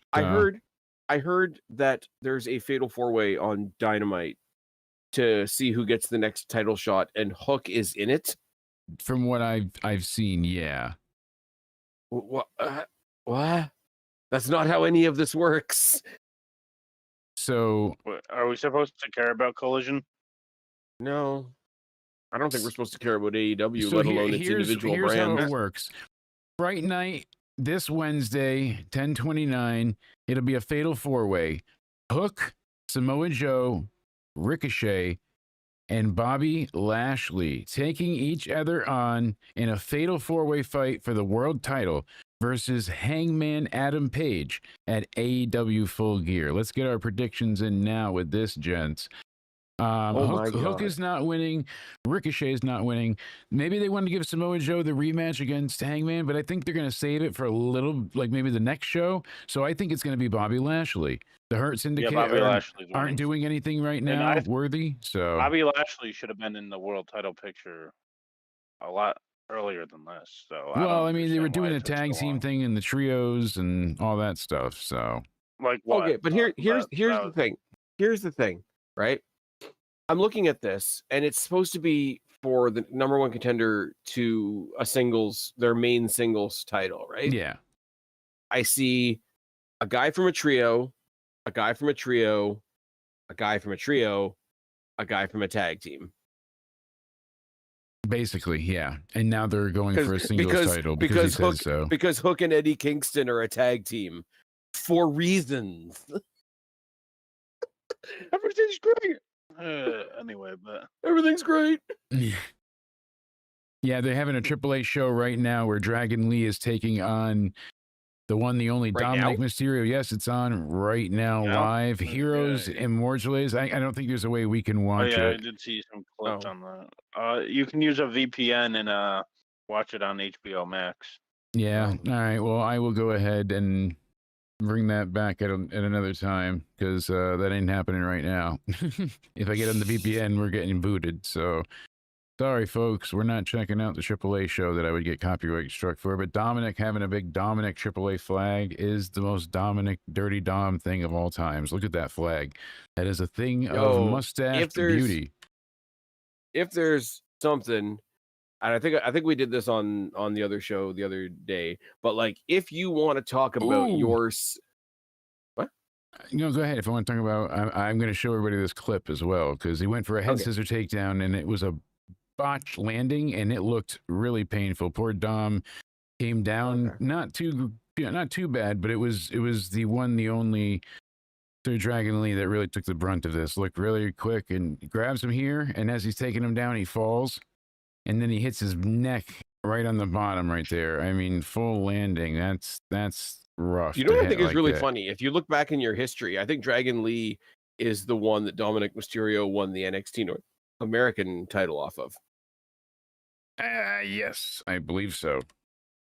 But anyways, no, if I was going to say, like, when you have the conversations, towards the end of the year, it's like, oh, who was the upstart of the year? Who was the best whatever of the year, Yes. whatever. Biggest success stories of the year in I would say in total, if you want to go over, I would say if you want to go with 5, Javon Evans, Dragon Lee, Dominic Mysterio, Stephanie Vacour, Chris Statlander.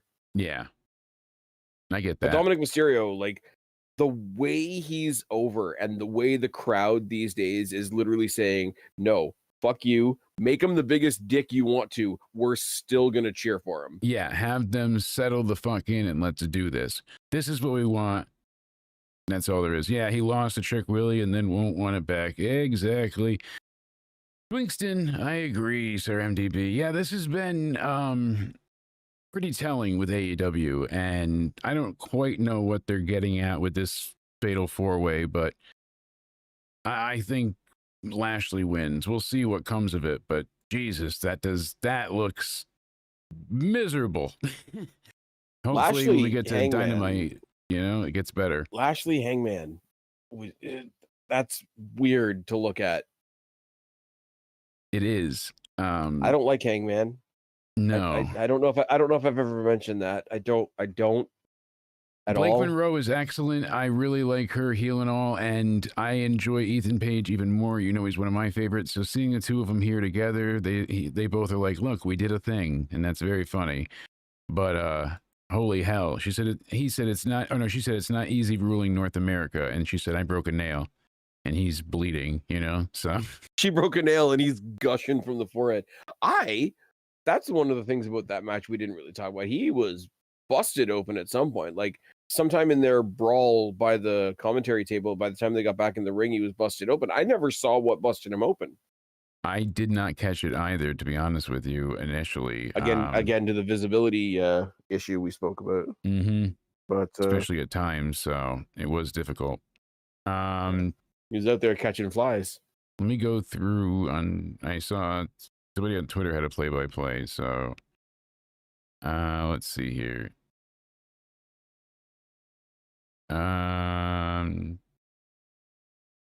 Single leg code breaker on the trash can lid, and he beat him with a skeleton leg, chopped at ringside.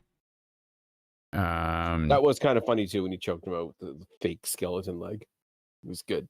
Good Halloween stuff. People said that Page opened up a few chairs and propped him up in the corners, and when they went and you saw him do a drop toe hold onto the open leg of the chair, people think that's what he got cut from, because they said he was already bleeding at this point when he came into the ring, and he whipped Wagner into the chair and gave him a sidewalk slam and an open near fall. He ripped the mask of Dr. Wagner. You heard you fucked up.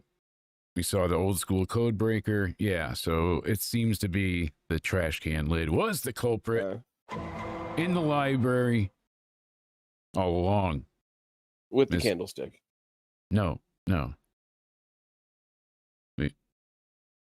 right, sure.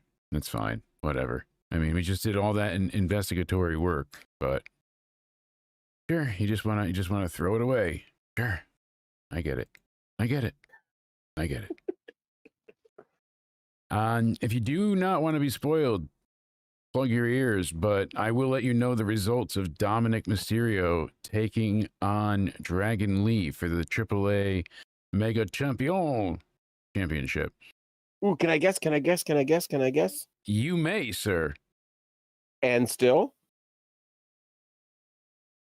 You got it! You won a lifetime supply of Jack Squat in a can. That's right, Dominic Mysterio retains here.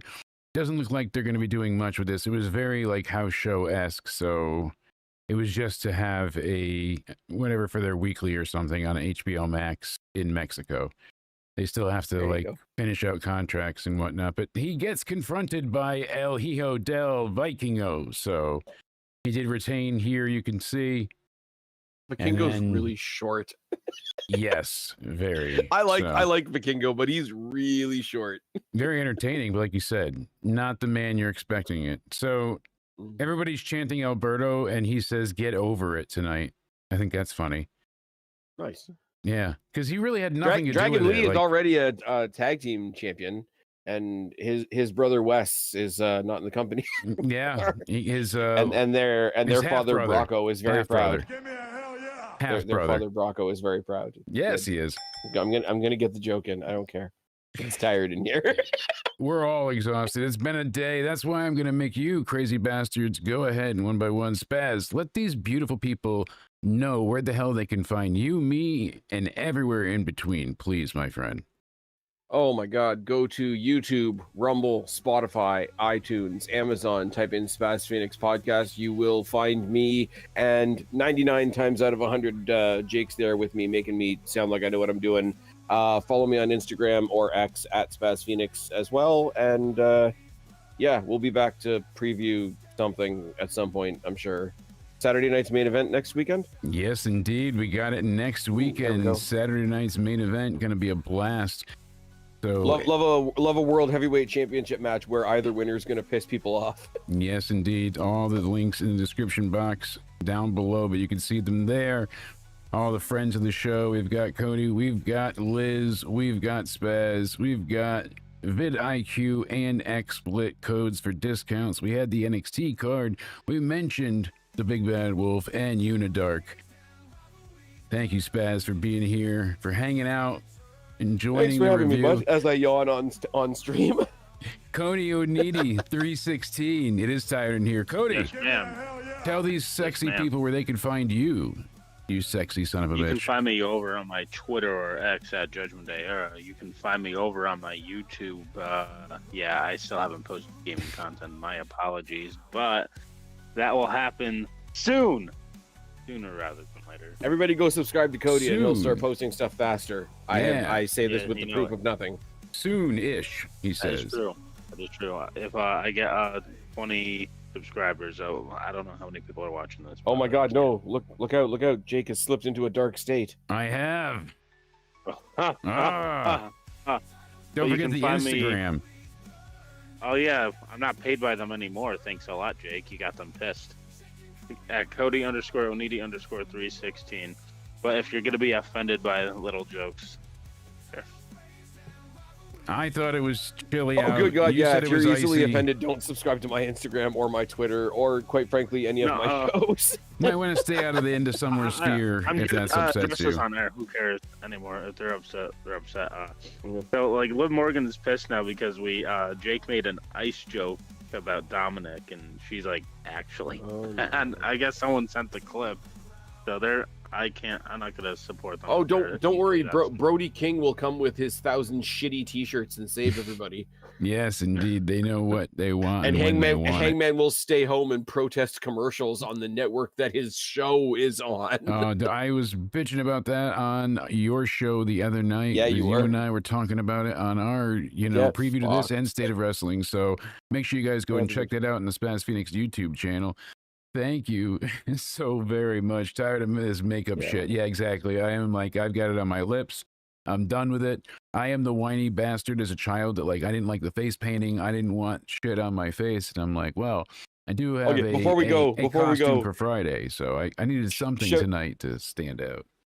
Shout out to Brandon Smith in the chat. They're all short. Dom looks like LeBron James in AAA.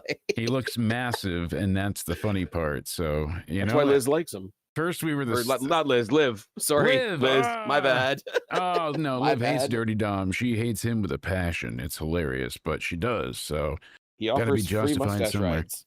and chicken tendies. Can't beat it. Thank you both for hanging out with us. We're going to be live, that's right, this Monday night for the Raw review. Then we'll be live again on Wednesday for Into Somewhere Weekly. We'll be previewing Saturday night's main event. Then we'll be live again on Friday for the SmackDown review for Halloween. The Halloween episode of Into Somewhere. It's going to be extremely too spooky. Use the hashtag Into Somewhere. Send us a video or GIF of your costume. We'll judge the best, and the winner will receive one hell of a prize. You're not going to want to miss it. Come hang out. We'll talk about SmackDown. We'll bring some refreshments and, some drinks. Everybody grab some beverages, hang out with us. We'll have a great time. It's going to be a beautiful night. Make sure you're following us on Twitter/X at Countdown Ended. You can also find us on Instagram. We're on Rumble at Countdown Ended as well. Find me on Spotify using hashtag Into Somewhere and on TikTok at Jake.CountdownEnded. Thank you to everybody for checking out the shorts, hitting the like button, subscribing. It means a great deal. We're almost at 12K subscribers. Absolutely insane. A lot of views tonight. I appreciate it, you guys. Thank you so much for everything. I can't say that enough. I emphatically thank you all. I hope you all stay sexy. Have a great night. And until then, it's been Into Somewhere. I'm not wearing pants.